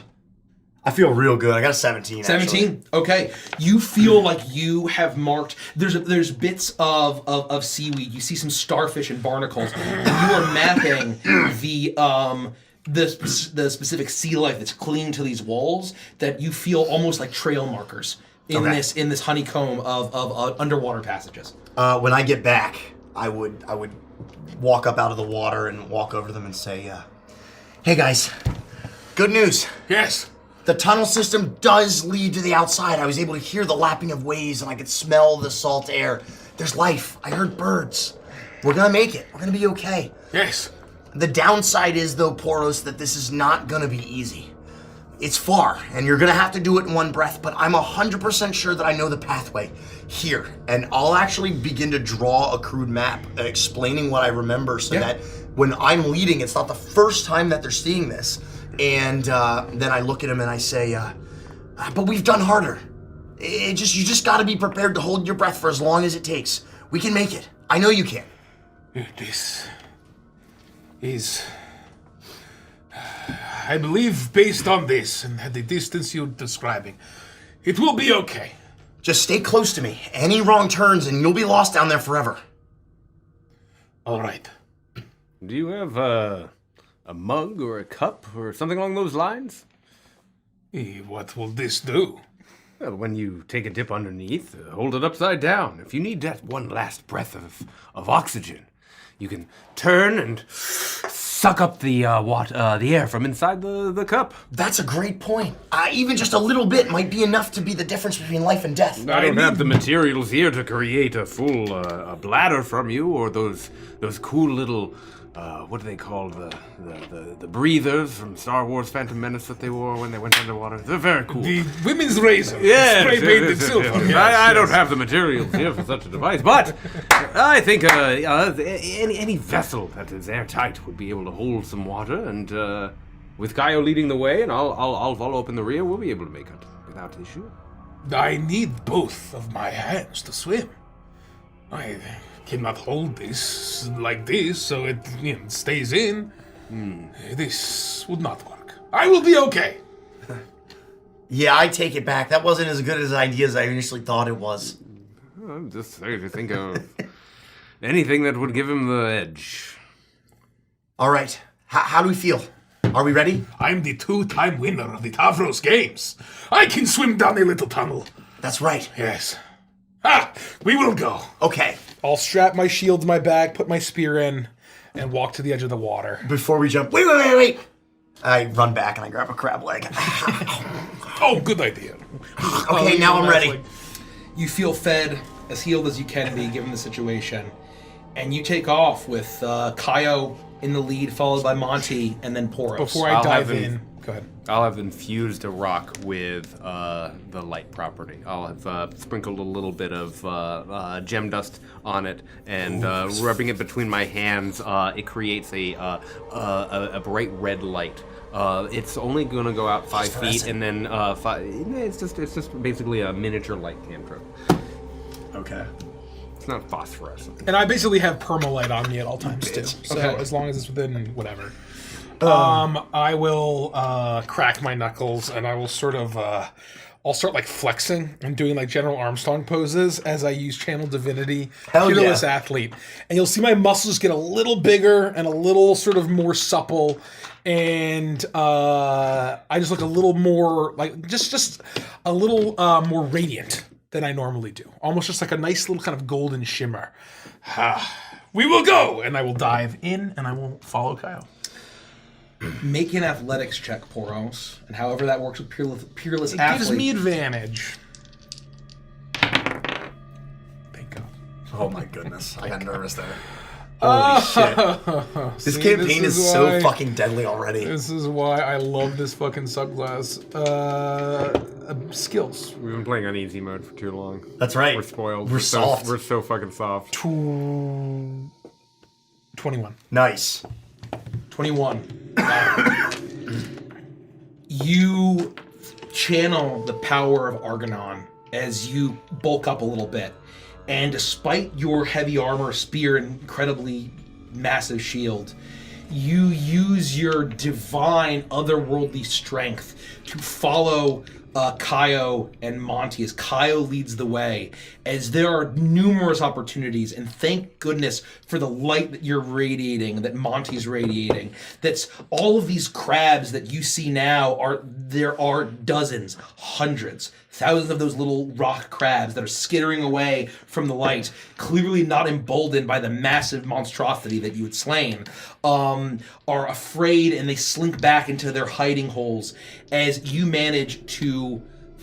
It takes perhaps you feel like you're about to run out of air, Poros, as it plays the sonic drowning theme, and eventually you feel like your lungs are going to collapse. You feel like you are going to breathe in an entire mouthful of seawater. And suddenly you see Kaio and then Monty disappear upwards. And with a splash, you feel the sea air hit your skin, and it is the most beautiful sensation. See? Are you okay? I told you I could do it. Yes, I am fine. I would help him to his feet the best I can and make sure that he's got his footing as we get out of the water and get onto solid ground. Thank you for waiting for me. Of I course. know you are both much faster at this.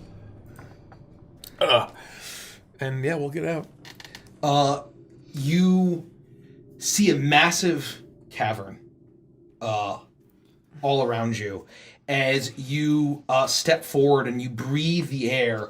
And on this sandy shore, you see that this goes out for hundreds of feet all around you, as you are beneath Ruby Shell Island.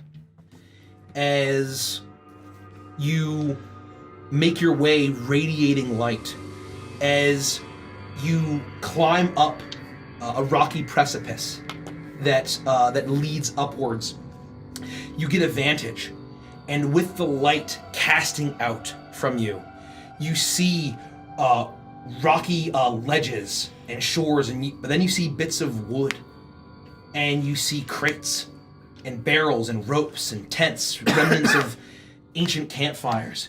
As the light shimmers into this dark space, you see that it glints across the wooden hull of a ship and the shimmering dark tide that it sits anchored.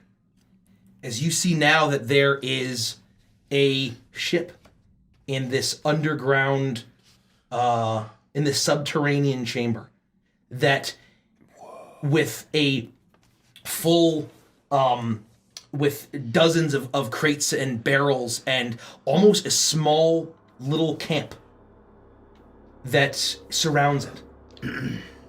As you see now, the sails are tattered. Seems to be a one-mast sloop. Sails are tattered, the paint is chipped.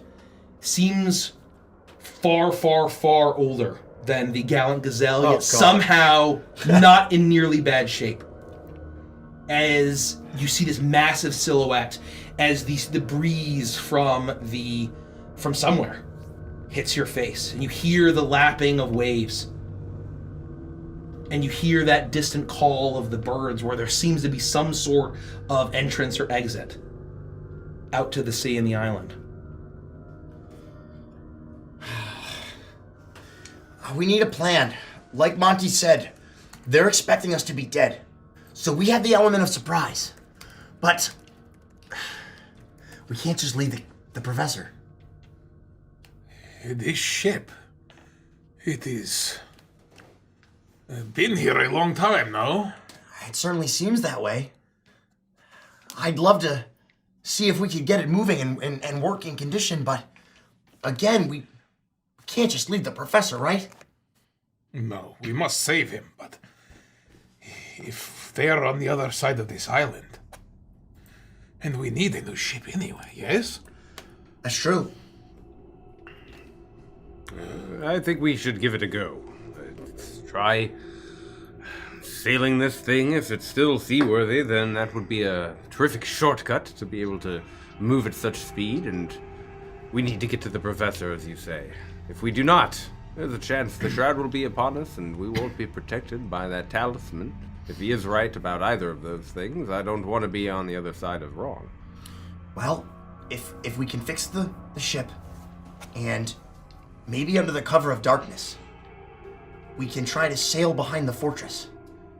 And they would never expect us to come from where their fleet is. Yes. Yes, and perhaps if they have all left to look for the treasure and left the professor, we can sneak in, grab him, and then leave. On the ship. Does it feel like the place we've discovered is like a secret hideaway that's regularly visited, or that we've stumbled into some like ancient ship that has been here for centuries and nobody... I would say that it's easy to tell. This seems to have been some sort of smuggler's or pirate's hideaway that would have perhaps been regularly used. You see the remnants of encampments, but it seems to be ancient. It's long been abandoned. It's very clear as you look down at the very least that this has not been used in hundreds of years.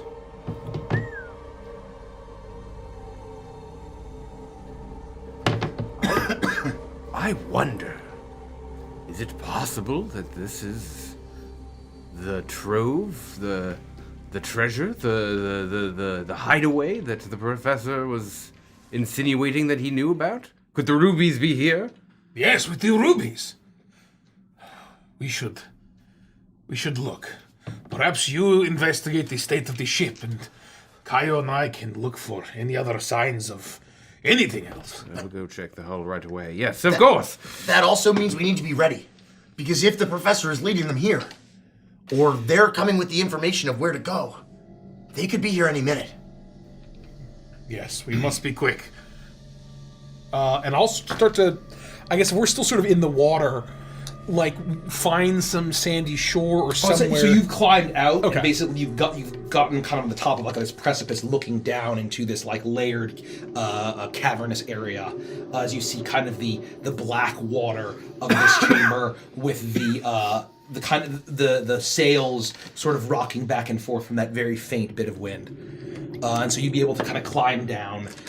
Taking the time, you wouldn't need to roll an athletics check, but if you take your time, you are able to get down, and you see that off a long rusty chain, the anchor in the water, you see that a splintered dock that's been built into this chamber that leads up with these very treacherous rotted wooden stairs to the various encampments and ledges of this the smuggler's hideaway, seemingly. I will make my way towards the boat, and I will test each plank as I step on it, making sure that it hasn't gotten so waterlogged that it's just falls away like paper mache. It needs to feel solid, and I will start to explore the top of it, look at the mast, see if it feels seaworthy. Start to go down into the bowels of the ship and figure out what exactly I'm looking at. Given that it feels centuries old, I want to make sure that it's truly seaworthy. Make an acrobatics check. Oh, that makes sense. Oh, no. Goodbye. 4. 4. Holy shit. You step out onto the dock, and you see that the quality of the wood of the dock built into the chamber is not nearly as solid as that of the ship. As you make your way halfway through, and you step, and your weight smashes through as you fall into the water. Beneath the dock. Okay. Correct. As you're kind of bumped up against the wall of this chamber beneath the dock. Shit! Are you okay? Only my pride has been hurt. I'll make my way around. I'll just mumble to myself and start to figure out how to get back up. I would say make an athletics check. What are you guys doing? I would have been following Poros basically to search whether or not this is, and anything else you want to do, please. But if this is the cave that we think it is regarding the rubies and whatnot. Yeah, I would think that we would like maybe split up and take different parts of the cavern and just like kind of poke around and just see what we can learn and see if we see any like hidden troves of rubies or anything like that. 14. Or just what we can learn. Yeah. You know, Yeah. if we're wrong or what this might be or what there is. One of you make an investigation check at advantage. You're probably better than I have +1 to it. I have +0. Okay. So by a marginal difference, I will roll advantage. 16. Oh, 16. pretty good. As Monty, what do you get on your athletics? 14. 14. You manage to scramble up onto the dock. You're covered in splinters. I'm actually going to have you roll some damage. 1 point of piercing damage as you get some splinters in you.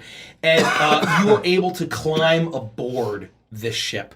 As Kaio and Poros, with a 16, you walk along the sandy and rocky beach that this ship seems to be anchored up against. You look up and you see wherever a name may have been has long since weathered and faded, and you see its figurehead, a mermaid that seems to, whatever paint there had been is chipped away, but you can tell the craftsmanship would have made this an incredibly beautiful figurehead. And you see its arms reaching out, but they have since been snapped off in the centuries. And I will say, if you take about an hour,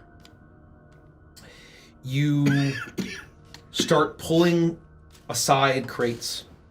You start pulling aside barrels, and eventually, Kaio, you enter a small little chamber, which may have been, you see empty, weathered bottles, and bits of metal here and there, and you go to pick it up, and you accidentally kick it. And as it rolls and rolls and rolls and rolls, you hear it smack against the stone chamber, but you hear a loud echo as you realize that this is a metal sheet painted to look like rock. Whoa. As you Holy shit. are able to reach and pull it aside, and you immediately see as Poros's bronze light glints on red, as you see rubies piled high. Hundreds of them. Poros, Yes? look at this. What? Oh. You have found it. It's beautiful. Well done! And I'll slap you on the back. Oh, this. We could use this to save the professor. Give the rubies to the pirates. Buy his freedom. How many are there? Hundreds. Yeah. We don't have any way to move them. Yeah, I mean, we'd have to hope that the professor didn't lead them here already. And somehow use it as a bargaining chip. Or something. Or maybe take just one as proof. Do we? Is it in like something that I can pick up, or No, are they it's like all in just like, piled? It's all piled up in a little Like a chamber. God It's almighty. very tight. Yes, perhaps we could bring some back and lead them here, and we. But that does not guarantee that they do not backstab us. Well, even then, the moment they see us, they think we're dead. What's stopping from all of those pirates from just descending upon us and killing us instantly? You are right. I mean, we can handle a few, but we won't make it out. I'll turn towards the ship in the middle of the. Monty! Yes! How does the ship look? How does the ship look? I would say, given that you've taken the time, you get the sense as you try the wheel, you look at the sails, is that the craftsmanship is impeccable. And despite it being a sloop, it looks like this was world-class craftsmanship. It's a type of shipbuilding that actually make a history check. History check. High int characters. Let's fucking go. Give me some 17. Nice. action. Nice. Nice. Roll an advantage for me. I'm gonna see if you can fish something. Nope. A 17. This seems to be a style of ship that the craftsmanship has the hallmarks of craftsmanship from the shipwrights of Bargast, but centuries old, given your naval experience. So is it fair to say that like the ship itself is so expertly made that it's like okay, its only problem is the passage of time? Yes, exactly right. Wow. So where although the Gallant Gazelle had been relatively newly crafted, it was very clearly just a budget ship. It was not made by master shipwrights. This is, the passage of time has weathered it, tattered its canvases, but there is pristine craftsmanship here. And shockingly, there are no holes. There is some rot. There's a little bit of there's dampness inside the hull. But beyond rotten barrels and crates, it seems if you could perhaps get it in a decent, if you could probably all work together, you might be able to get this seaworthy if you can get the anchor up. It's a marvel. This is a tremendous piece of engineering. There's almost no rot or decay on the outside. It's been weathered. It seems to even be strengthened by the seawater. Look at how the dock buckled under my weight, and yet this ship remains sound. I think that we could probably take it out into the deepest of the water. We found the rubies! Well, very good. That's great news. I honestly think this ship might be more valuable given... How many rubies? More rubies than anyone has ever seen in their entire lives. Hundreds! I've seen a lot of rubies, my lad. How many rubies? Hundreds! Hundreds more! It might be thousands! Well, we need to find some kind of a vessel and then make our way, I imagine. Yes, we will bring to the ship. And I want to just find some old crater barrel or something and pick it up. Ugh. Load me up. The moment that he finds a some sort of container, I wouldn't even hesitate. I'd walk over and I'd pick up a ruby. Yeah, I would say that you were able to. And that's when you feel the curse take hold. I know! Andy's every nerve in Andy's body is screaming and on fire, but Kyle would just pick up a ruby. Arcana check. That's not good. I have +1. 19. Nice. Wow!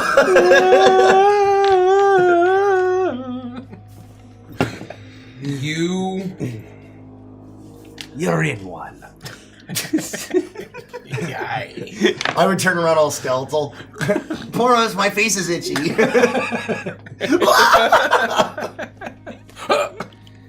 You pick it up, and as your skin touches it, and you place it, you feel it, you hear very faintly what sounds like a woman's voice in almost a song. It's just very faint, a whisper, as if you weren't listening, you'd miss it. And almost a faint glow within. You're not sure if it's catching from Poros' shield and the light from his god, but it's enchanting.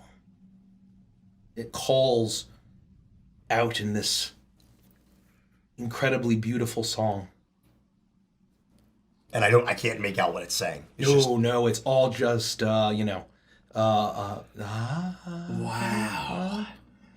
Poros, I don't know if this is just the absolute wonder of what we're witnessing, but it's like I can hear music.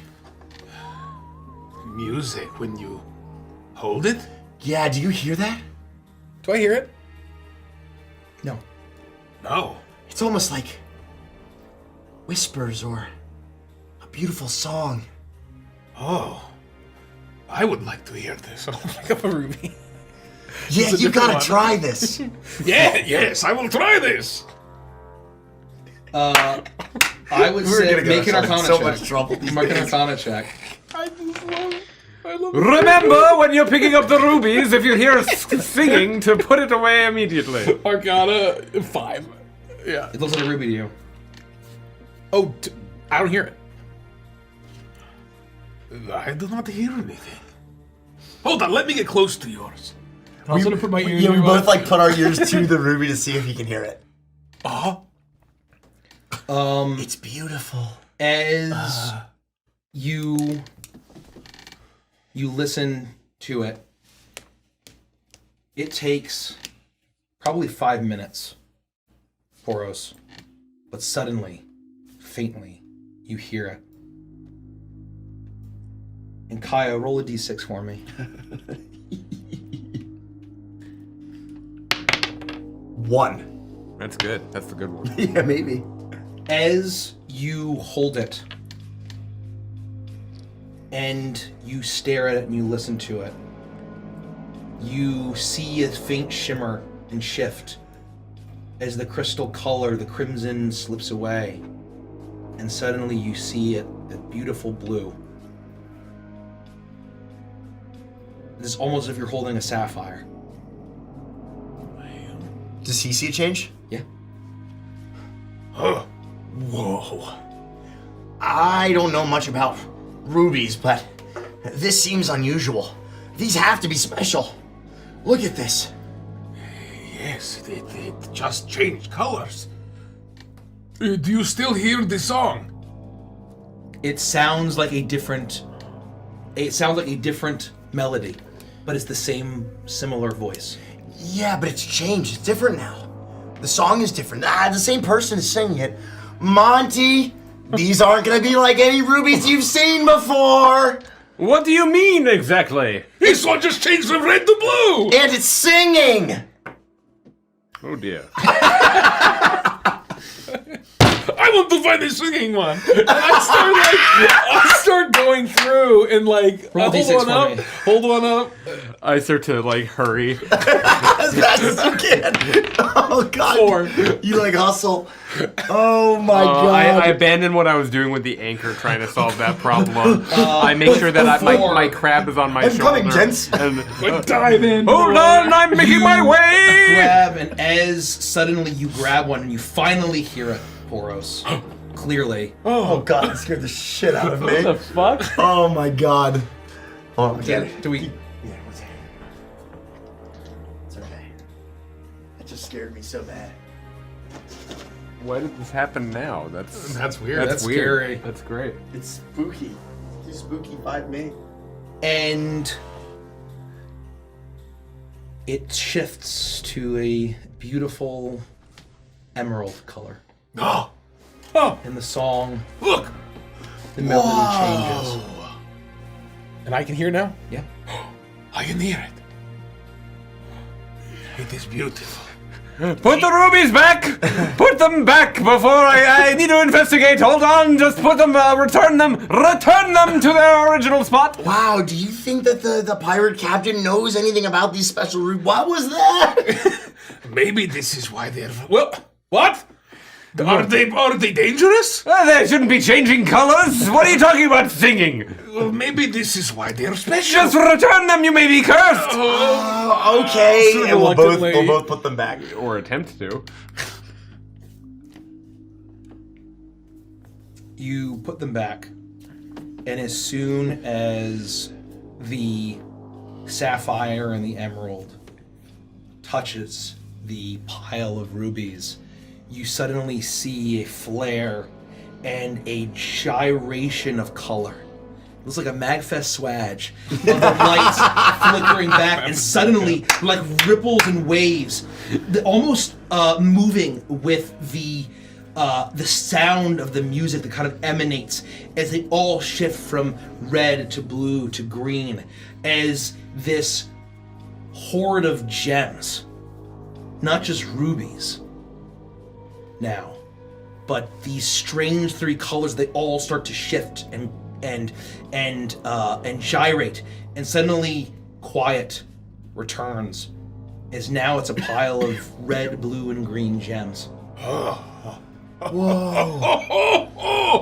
I have never seen such a thing. It's so beautiful. Do you still hear singing? Not anymore? Man, I have a feeling when Monty gets here, he's not gonna believe us about the singing. You have to have my back. Yes, I heard it too. Monty! I imagine it's quite a ways, but I eventually make it. Well, make an athletic check as you climb up a treacherous ladder. Jesus, I have advantage. You're on not being this. careful. My foot just my hippo busts through a build gives me rock advantage wall. on those. Oh, yeah, you're a hippo. Yeah, straight 16. Oh yeah, Nice. Your foot gives way, but you manage to catch yourself, and you climb the rickety ladder and finally join your companions in this strange chamber. And you look around and you see that there is whatever kind of furniture had been in here is so long rotted by the sea. It looks like maybe it was a bed chamber of some kind. But behind this, the remnants of a bed, you see this treasure trove of rubies and emeralds and sapphires. Gems. Look, Gems. what we thought were just rubies is actually a bunch of different gems. It changed color? Yeah, and there was a woman singing, and it was beautiful. This is highly unusual. Are you sure you haven't been cursed terribly? I do not feel cursed. I feel pretty good, considering what we've gone through. Can't imagine that one does. Let me take a look, and I will Yes, go. they are sort of like your gems. So you're saying that they're nothing like my gems. You're saying that these were all rubies when you initially came in, Yeah, Yes. they were very red. and now we've got blues and greens. Well, And then- the one I picked up turned blue, And then the one I picked up turned green. and they were both singing different songs Yes. based on the color that they were. It was like, oh, oh. It was You're very, sure you're not cursed? very, very pleasant. I Oh, what wait. do you- Hold on. It was like this. And I pull from my pack several wooden tubes in descending and basically increasing height. I will play it on my syrinx. And I try to, as best as I can, recreate on my pan flutes, also known as a syrinx. That was what my I question will- was going to be. Is that a pan flute? Yes, it was a Okay. pan flute. Thank you. recreate the melody that I heard. Oh, so what's a music check? Is that a charisma? Make a performance check for me. It's a tool check, and then whatever ability. Charisma. Okay. Tool check. I'm loving all these tool checks, Mike. I gotta say.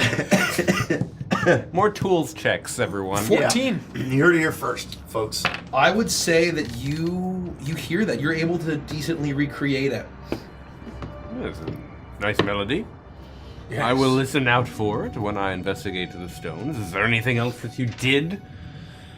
No, we just picked them up. Oh, and then we put them down when you told us to, and then they did all this wavy colors and lights. It was beautiful. And then they turned from just rubies to what you see.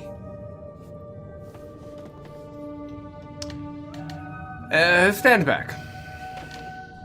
I will reach into my toolkit and I'll pull out like a pair of like long tongs to try and pick up one of these tools, almost like chopsticks, and sort of give it. I'm not gonna be able to do it without actual. I'm gonna give it a look, and because I am using my goggles, which I'll pull down, and I will examine. I'm gonna look into the ruby. I'll pick up one of the red ones as closely as I can, the same way that I would one of my power gems. I would say make an intelligence check. Add your tool, your gem cutters or whatever. I think it's gem cutters or tinker's tools. And because I'm within 1 foot, I'm gonna do it at advantage. Yes.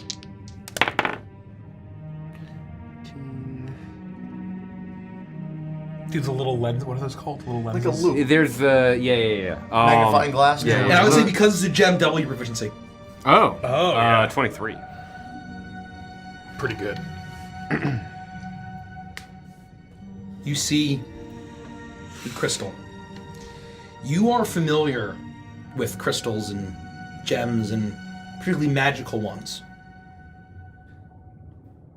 You have your own style, the way that you cut them, taught to you by your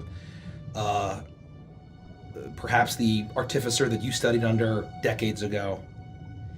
And this is like nothing that you've utilized in your past, but something that you've certainly heard of, researched. Oh shit. You don't have much knowledge, as these are incredibly rare. But the way that it's cut, the way that it hums, the way that it sings, as it does glow and come alive as you study it, as the song fills the air, as you realize now, all three of you standing beside this treasure trove, they all start to twinkle with their colors going back and forth from red to green to blue, and they sing a chorus. These gems were very clearly cut by merfolk. Oh, shit. Not by any land-dwelling civilizations that you're aware, but the reclusive, often hidden cities and civilizations of merfolk that you knew had, perhaps when you first read about it, you thought it'd be interesting to find one and study, but then forgotten your pursuits of practical matters. It's been decades since I've read of stone like this.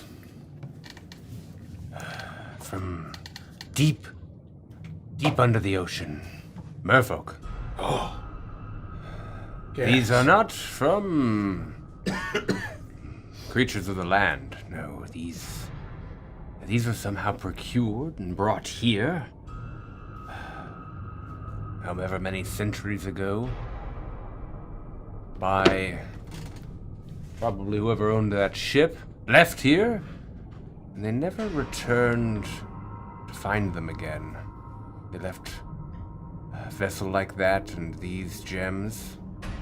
I hear the singing as well. I have an out-of-character question. Yeah.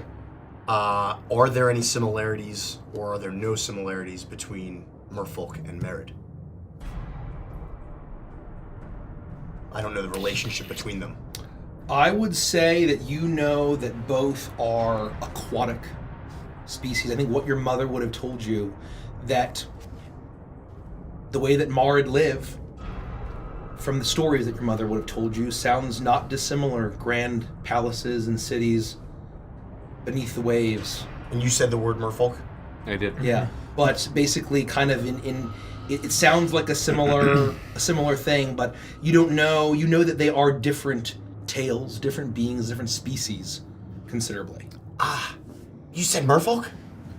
Yes, I had a tome about their culture, their history in our library when I was very young, of course, and I was studying the shape of these kinds of stones. It's fascinating. I never got my hands on nothing like this. This is remarkable. I don't know if it matters, but I'm a little bit like a merfolk. My father was allegedly a Merid. Oh. I mean, look at me. That's why it responded to you first, though I can admit that I can hear the song. Even with these tongs that I'm using to hold it, it seems to be reacting to our very observation. Oh, thank goodness. I thought you weren't going to believe us.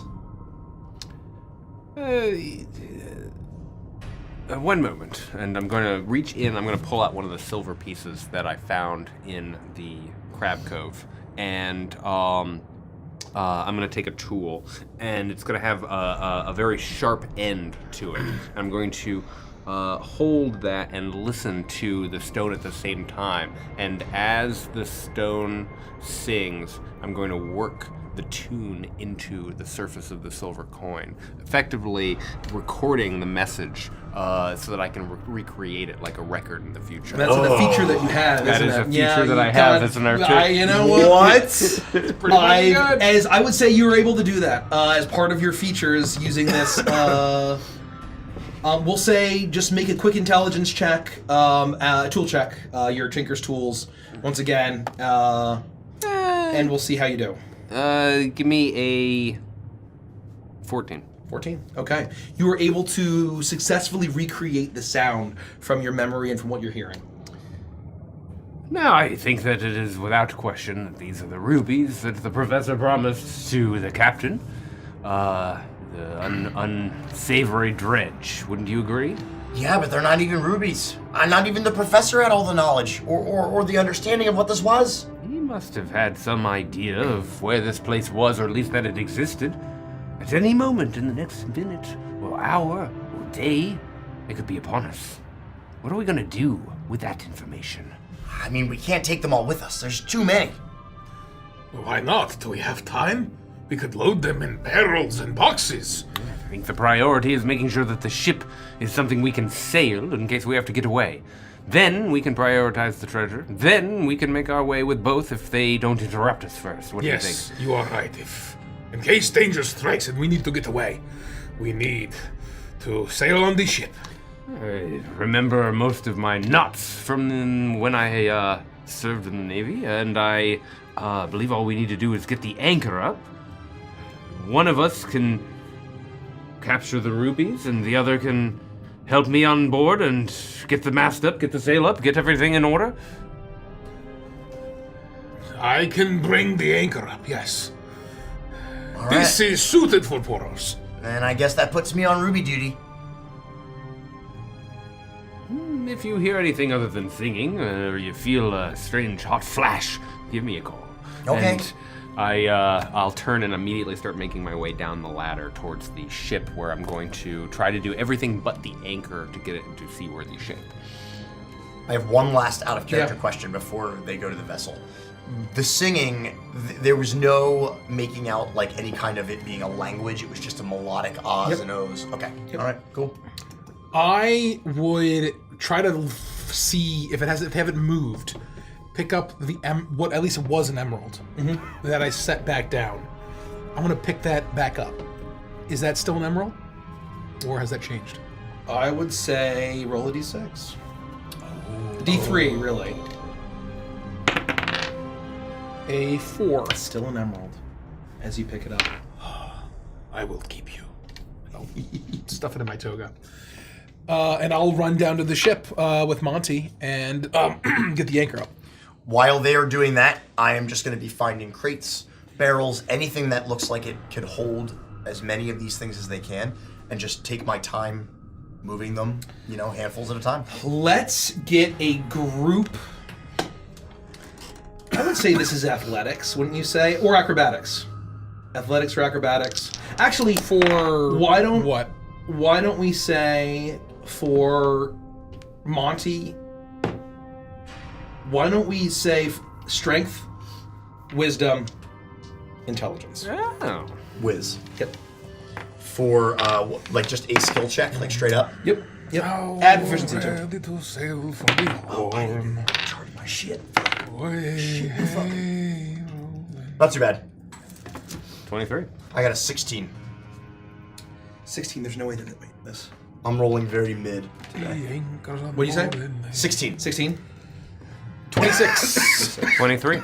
23. 26, 23. Okay. I would say it takes less than an hour. As you get the sense that dawn can't be too far away Oh boy. at this point. As you are able to load, and you haven't spent time to count, but it's several hundred of these rubies that you're able to store in barrels. Taking some time perhaps to shore up the add extra metal bands around it to make sure it's sturdy enough.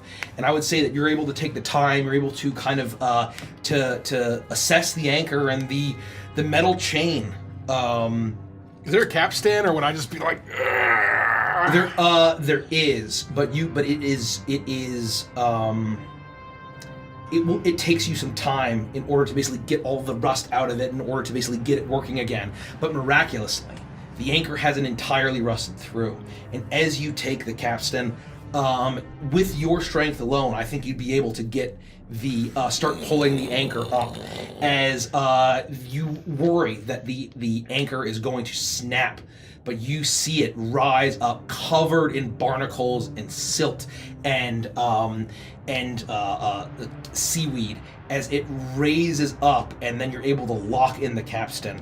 As suddenly the ship begins to rock back and forth as the occasional bit of air catches in the canvas of the sails. We'll need to guide it out of this cove. We'll need to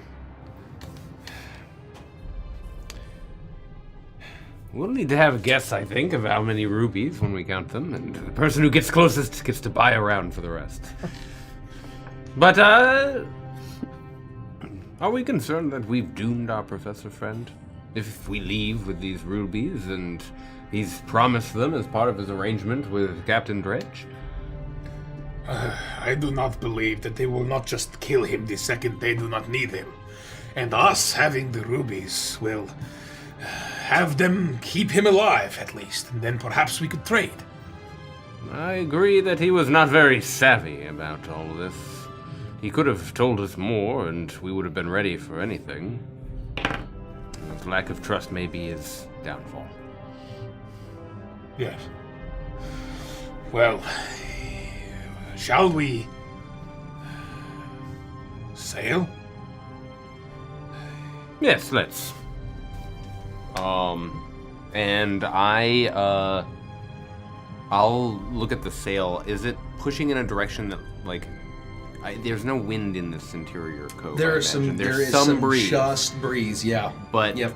like, does it look like we can actually harness the wind and start to make our way out and figure out how to, like, navigate this tight space? Or does it look like we're going to need to cast off in some more sophisticated way? Or whatever. Yeah.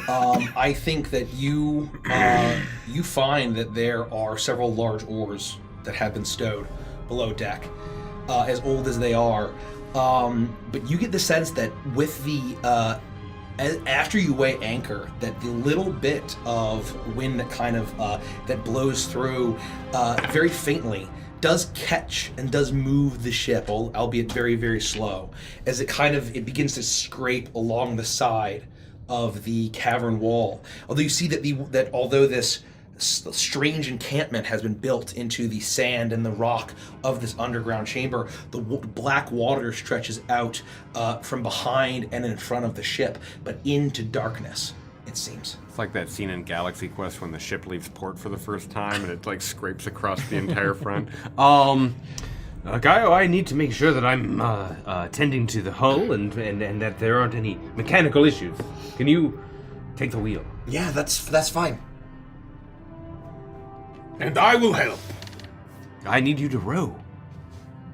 Yes, help row. Great. Let's go do that. I will. If there are 2 oars, There are four. There are four. there are 4. And so basically the oars in the same style as what you might find of a longship or a cog. Right. Yeah. So I would probably have to do like one side and the next, back and Yes. forth, right? Yeah. So I'm gonna basically, like, as you're steering the rudder, I'm Yeah. gonna run over on one side and do a big row, and then I'll run to the other side. And also And make I'll an just go athletics back and check. forth. It's slow going. We're Oh doing yeah, this. Yeah. slow, but look at us there. Better than nothing. 7 plus 7 is 14. 14. Not bad. It is slow going, as Andy said. But once again, you move, and you see the ship start to move as it creaks. You see the rigging start to strain as the ship groans loudly, but it seems to shake off the centuries of disuse as you shove off against the rock wall and finally glide through the lapping black water of this underground chamber. The salt air fills your nostrils as you leave the dark encampment behind, as you continue to row. As the further away from the encampment you get, the more wind that starts to hit your face, and you hear the cry of seagulls. You hear the distant crying of the jungle birds that seem to come from above you. As you get further and further, as you see what looks like a dead end before you. Seems to just be a sheer rock face with some water streaming down, as if there's an internal waterfall of an underground river that seems to be directly before you. I'll grab an oar and against the current. Slow ourselves. See if you can turn. You begin to, I say with both of you doing it, you don't even need to roll. You slow the ship down as it begins to, probably about 20 yards in front of you. You hear the kind of lapping and the trickling and rushing of water as it streaks down this chamber wall and falls into the sea. Although you see very strangely the water kind of continues to lap as if waves are kind of moving through by the forces of the tides, not from this waterfall. What is this? This is strange. This has been a hidden cove for some time. It's unlikely, but I'll take out literally a slingshot, and I'll pull one of my I'll take another one of these silver pieces and shoot it up and arc it towards the waterfall to try and sort of hit it and the wall at the same time, just to see if it's solid. Make an attack roll. At advantage because it's such a big target.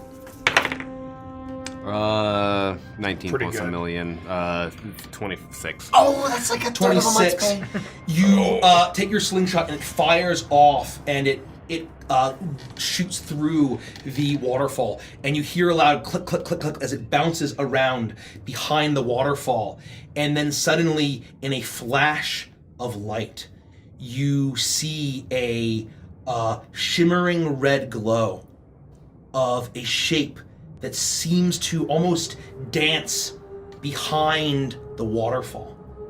It's made of just ruby light, as you see what looks like a mermaid. And it shimmers in the water, and its hands reach out. Its mouth opens. But that's all you can see is this image shimmers before you. Is it like magical, or is the water like Lord of the Rings style, taking the shape of, instead of horses, like a mermaid in the water? It's magical. It's basically the waterfall is falling and the light is within the water. It's moving through in the water, making the image in the glowing same color as the mermaid gems that you have on your ship, of the red ones. Some kind of a portal. Some kind of a barrier. Do we sail through? Kyle, this tide coming in and out, does this look normal for a rock face? I would, having heard the suggestion, take a look at the water that we are currently sailing Nature on. check at advantage. Yeah, to try to see if I recognize anything weird about it. That doesn't make any sense.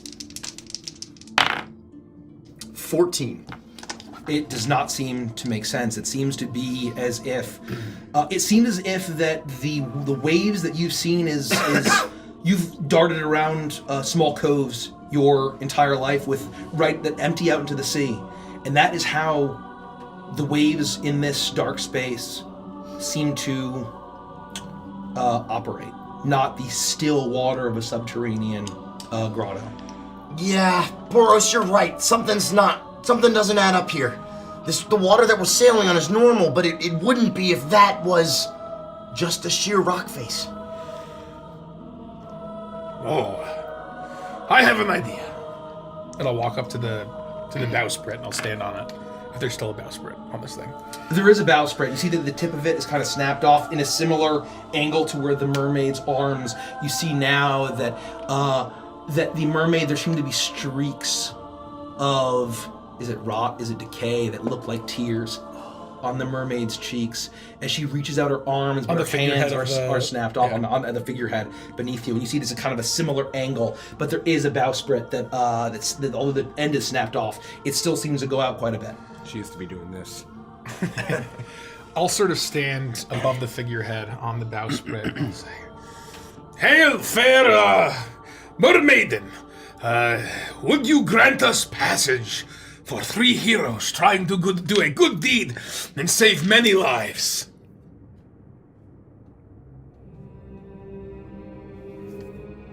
Make a persuasion check. oh my god, Oh, gosh. what the hell? Didn't expect that. Yeah, me neither. Which is what Boros. Whoa. Persuasion, you say? Oh, yeah. This is a 25. The the image stops in the waterfall. As it had just been writhing and is raising up its hands, its mouth opening, but no sound emitting. As it then turns and shifts, the shape of the ruby outline of this mermaid seems to look directly at you, Poros. As the mouth once again opens and a hand gestures outward, still flat in the 2D silhouette, but the hand gestures outwards towards you. A look of forlorn, a look of sadness in the eyes as the mouth is open in that same, as if she's singing, but there's no sound. You know, we didn't find any evidence of this when we were inside the cavern earlier. I wonder if the reason no one came back for the treasure is because they never left. You think that they maybe got trapped in here and perished? Anything is possible. I'll be in awe of this change. And can I kind of go to the edge of the bowsprit, sort of trying to keep my balance? Yeah, it's still kind of slowly moving towards it, even though you've slowed it down. Yeah, the wind is kind of catching in the sail. If her hand is out, I want to basically just try. I'm going to take the emerald out of my toga and try to, like, if I can, place it in the silhouette of the hand. You hold it out, and as you hold it, you feel a change. Roll a d6 for me. 6. 2. 2. It shifts to blue in your hand. And then you see the hand reach out further. Roll a d6 for me. 5. You see it shimmer and shift to red. And that first song that you heard, Kaio, emanates out. And suddenly, as faint as it is, it booms out from the waterfall as the voice, the shape of this mermaid, is given sound as she sings to you. A tragic, sad song, one of love and romance, as it fills the chamber, echoing around the walls, and you hear a shimmering and the shaking of the rock face before you as the water disappears, as the mermaid reaches out one last time longingly towards the ruby, as the song fades away, and suddenly you see the hanging vines of the jungle as before you the sea stretches to the horizon. The gibbous moon almost sunk past the horizon. The sea is open to you. You did it! It worked.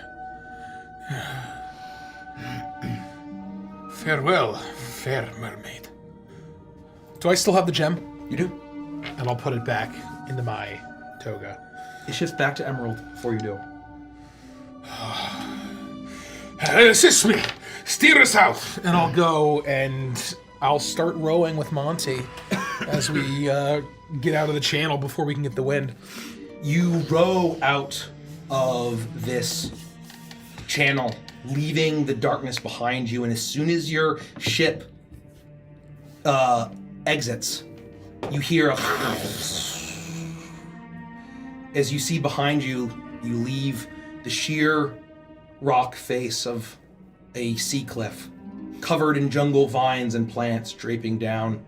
You see through the gibbous moon light several gulls circling overhead, a parrot darting out of the tree line then back in.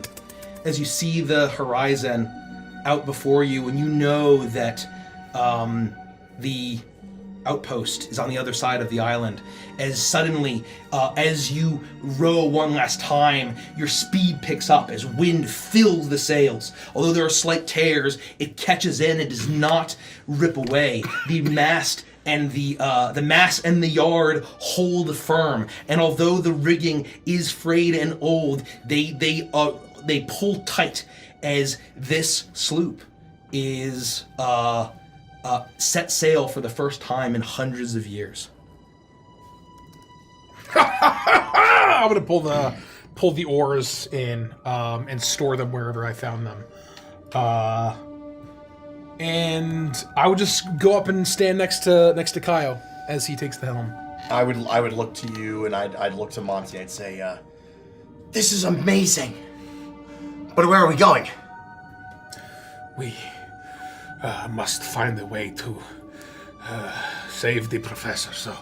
I want to turn face the island and see if we're on the backside. Yeah.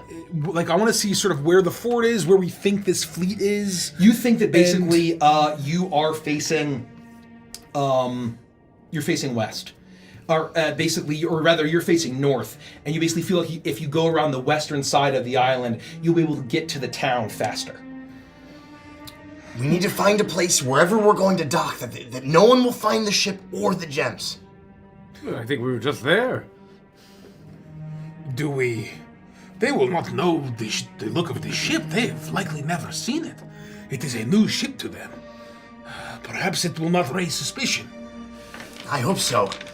We just don't want them noticing something that might not have been there before. If we sail around the west side of the island, perhaps we look for various alcoves to anchor in and sneak our way in.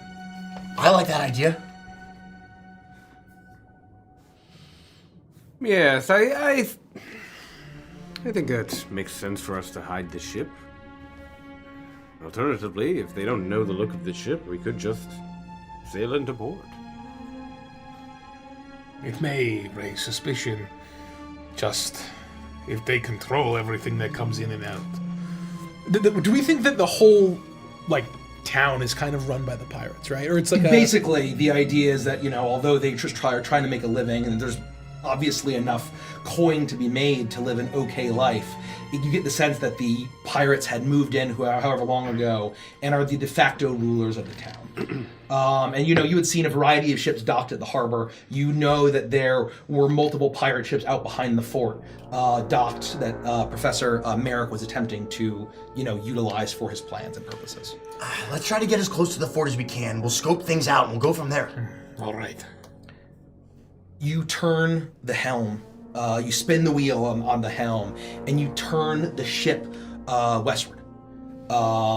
You then begin to finally make your way as the night is the darkest time of night, just before the dawn. As you sail along the island, and you hear it before you see it. Classic. Across the island, you hear a voice, a song that carries along the waves, haunting. As beautiful as a summer sky, as sad as a winter sea, and you see the mist.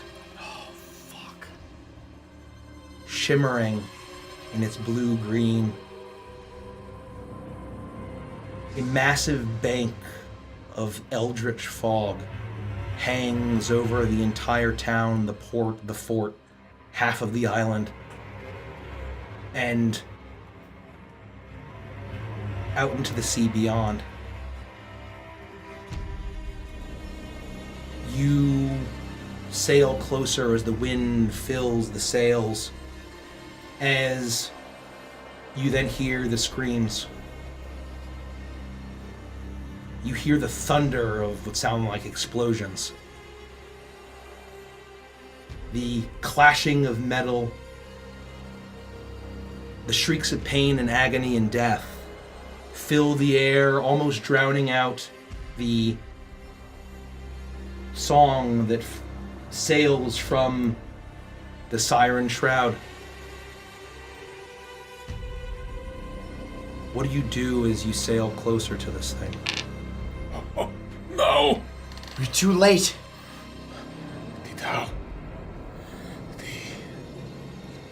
The whole island. I want to kind of look to see, based on, can we see it coming in a direction? It seems to be not moving. It just is. It just is this big plume of fog, and it billows on the sides, almost like a wall of mist that hangs, that swirls on the edges. And as you sail closer, you see silhouettes of grays and blacks and greens and blues. They shift within. Do they look like ships? Are they people? Are they monsters? You see the swirling of the water on the outskirts of this fog. It seems to swirl in a circular pattern as you hear the sound of death. The sound of the Shroud. As it comes to claim Ruby Shell Isle.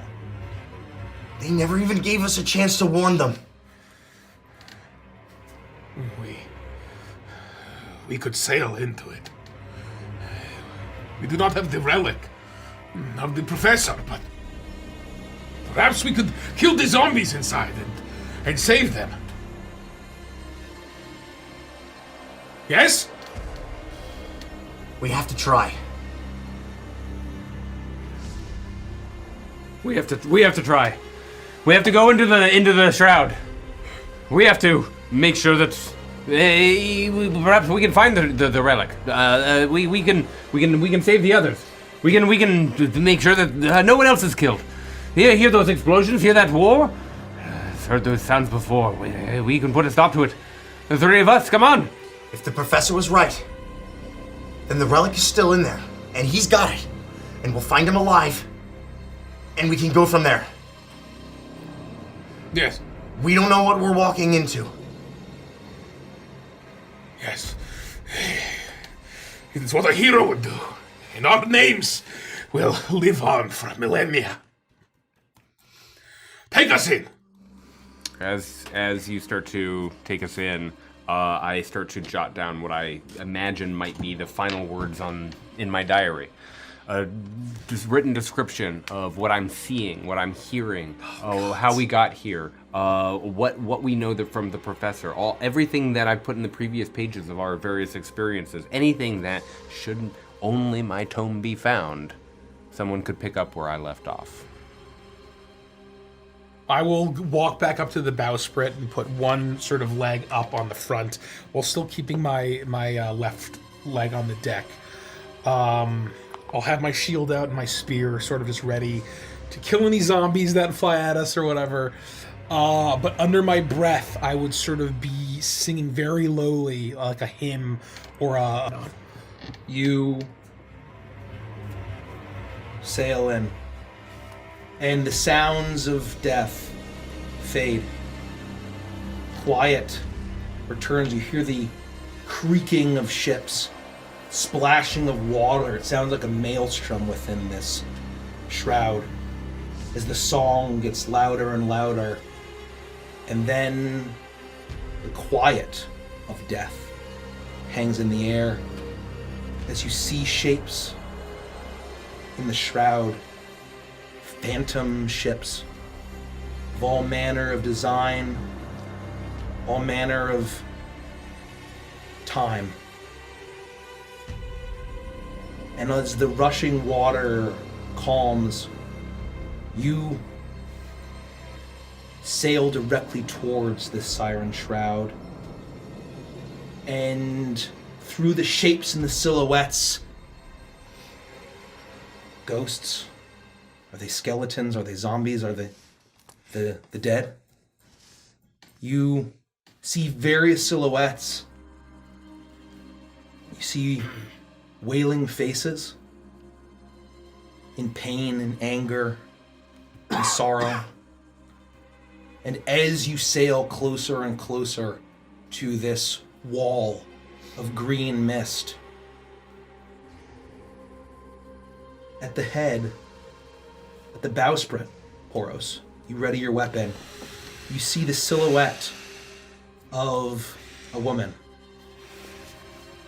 She shimmers that same blue-green, deeper, bluer.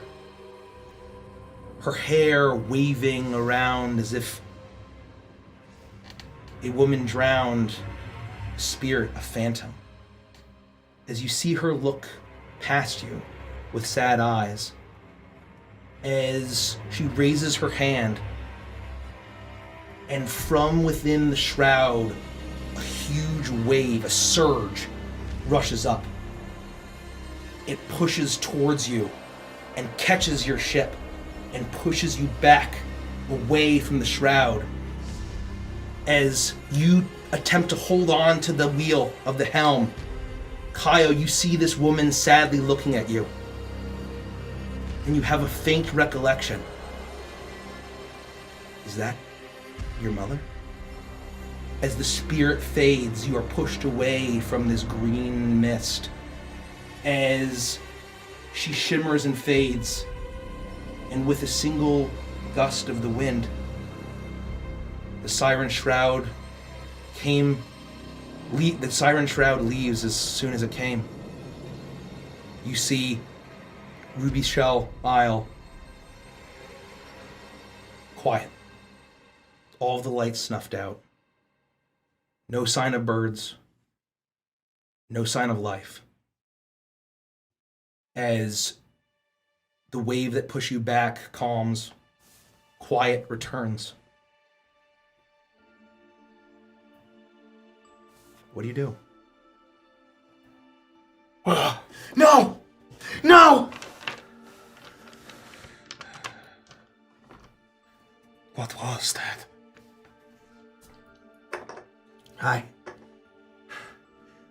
I can't say for certain. There was so much going on, but that woman, it looked kind of like my mom. Are you sure? No, I'm not sure. I'm not sure at all. Perhaps she was protecting you. It made me think of the mermaid. We must get to the island. I think it's... Whatever it was, the spirit saved our life. We were so close. We must go now to save any survivors. Okay. I'll get up and move back to the helm and attempt to steer us in as they... I'll try to like fix adjust the rigging sails and yeah. try to help to catch as much wind as we can. You do. And you bring your new vessel into the ruins of the outposts at Ruby Shell Isle. The ships are gone. Ships are gone. Every single one of them. Oh, fuck. You anchor. You disembark. The people are gone. Doors are smashed in. Blood streaks on the ground, soaking into the sand along the walls. Splintered wood. Weapons clattered to the ground. But no living souls here. No crabs on the beaches, no sandpipers. This is so much worse than the other times we've seen this. We've never been this close. This shortly after. The professor. With his relic, he's still alive. I hope that relic was the real deal. We must go. And I want to run through and like, is all like, do we think like the birds, the fucking animals, like everything is dead? Or gone. Or gone? That's what Monty thinks. Well, right, we don't know. They may have escaped. I'm not running. also. I just think that that's what happened. I'm gonna It's walk gone. out onto the docks. All of it's gone. You see the Reaver's Rest. You run through the rooms, doors are smashed open. You see one bed completely coated in blood.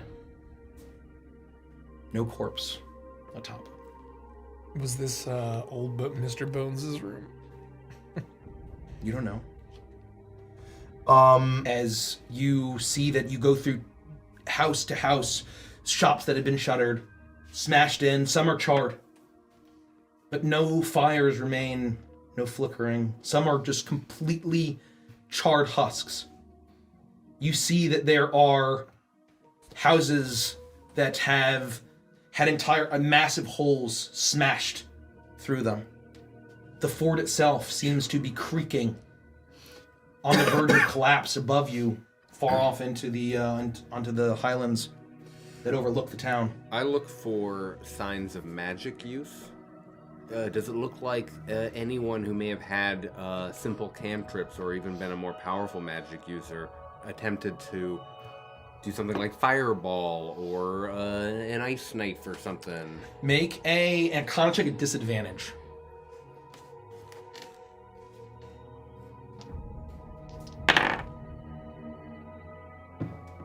$17. You get the sense that there is magic here. So It it has was been not unleashed. nullified. They were able to fight back with magic, but it wasn't enough. You're not sure who used what, but the sense of magic is lingering on this place. And can I start to look around? Because something the professor said has been sticking in my mind since before we got sucked down into the crab cave. I look around for ash. Is there anything like snowy, powdery Investigation. something on the surface of anything? oh my god. I'm gonna go with the green one. Oh! Natural 20. Let's fucking go. I'll take a 25. I'll take a 25. Well done. Investigation? Should be higher than that. I'm not proficient. What? I chose, we'll talk about it. I'm talking about it. I think he's proficient, but it's whatever. We'll say a 28. 25 or 27? 27. 28? Is that what? I think our proficiency Prof is is plus +2 two. right You now. We're level 3. find nothing until you make your way towards the direction of the fort.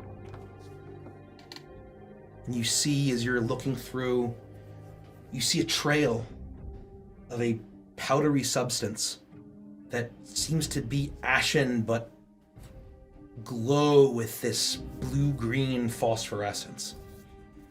As you see that it seems to be coming from the direction of the small harbor, where the Crack Claw Buccaneers had kept their vessels. And you look down, every single ship, including the crab feeder, its flagship is vanished. And you see a trail of this strange substance glows ever so gently as it leads a trail up towards the fort, past it and around it. You can follow this trail as you see that it moves up an elevation behind the fort to look off the eastern side of the island. And do you follow this trail? Of course.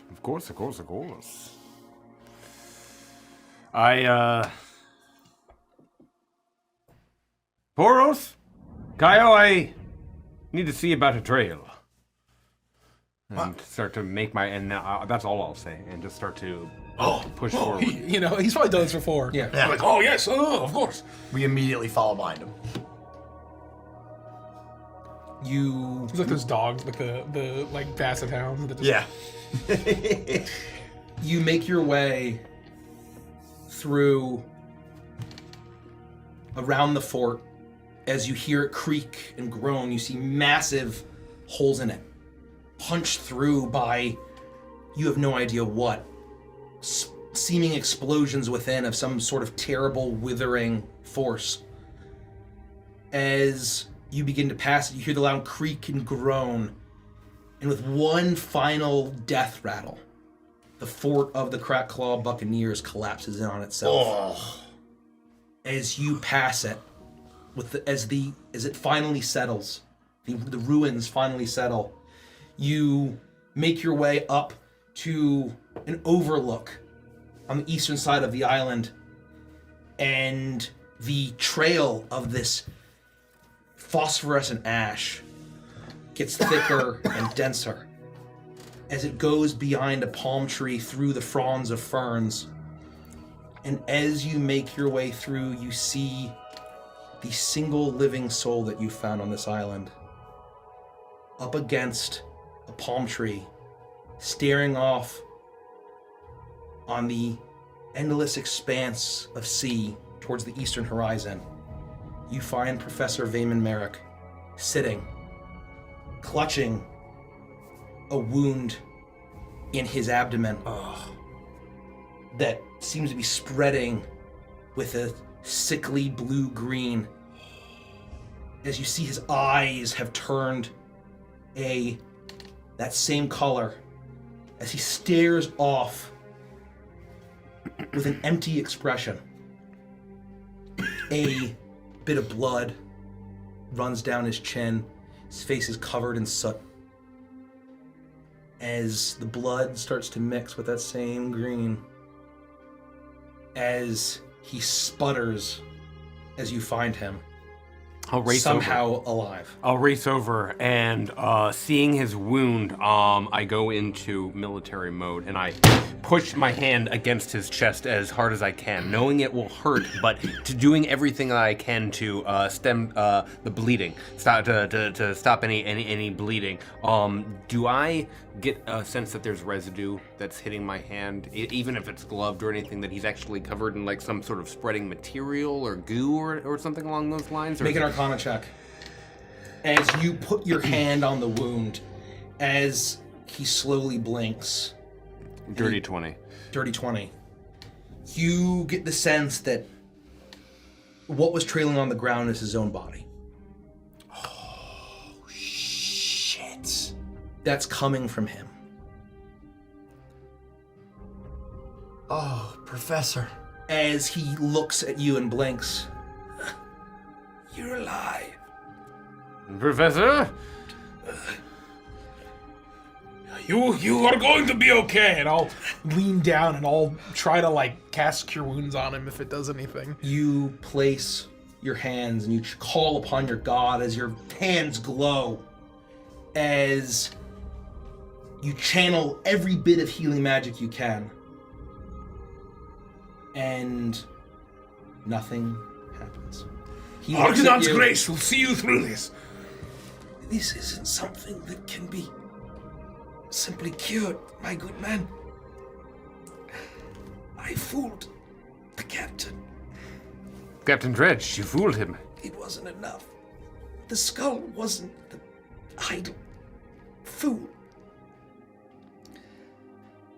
What do you mean? I'm sorry. Was the relic enough without something? Did it almost work, or did it work? You're half alive. They couldn't take me. I miscalculated. They could still kill me. And he spits up, and that same ashy, phosphorescent drips from his mouth. I'm gonna take out a handkerchief and try to wipe his face clean as best I can to give him some dignity.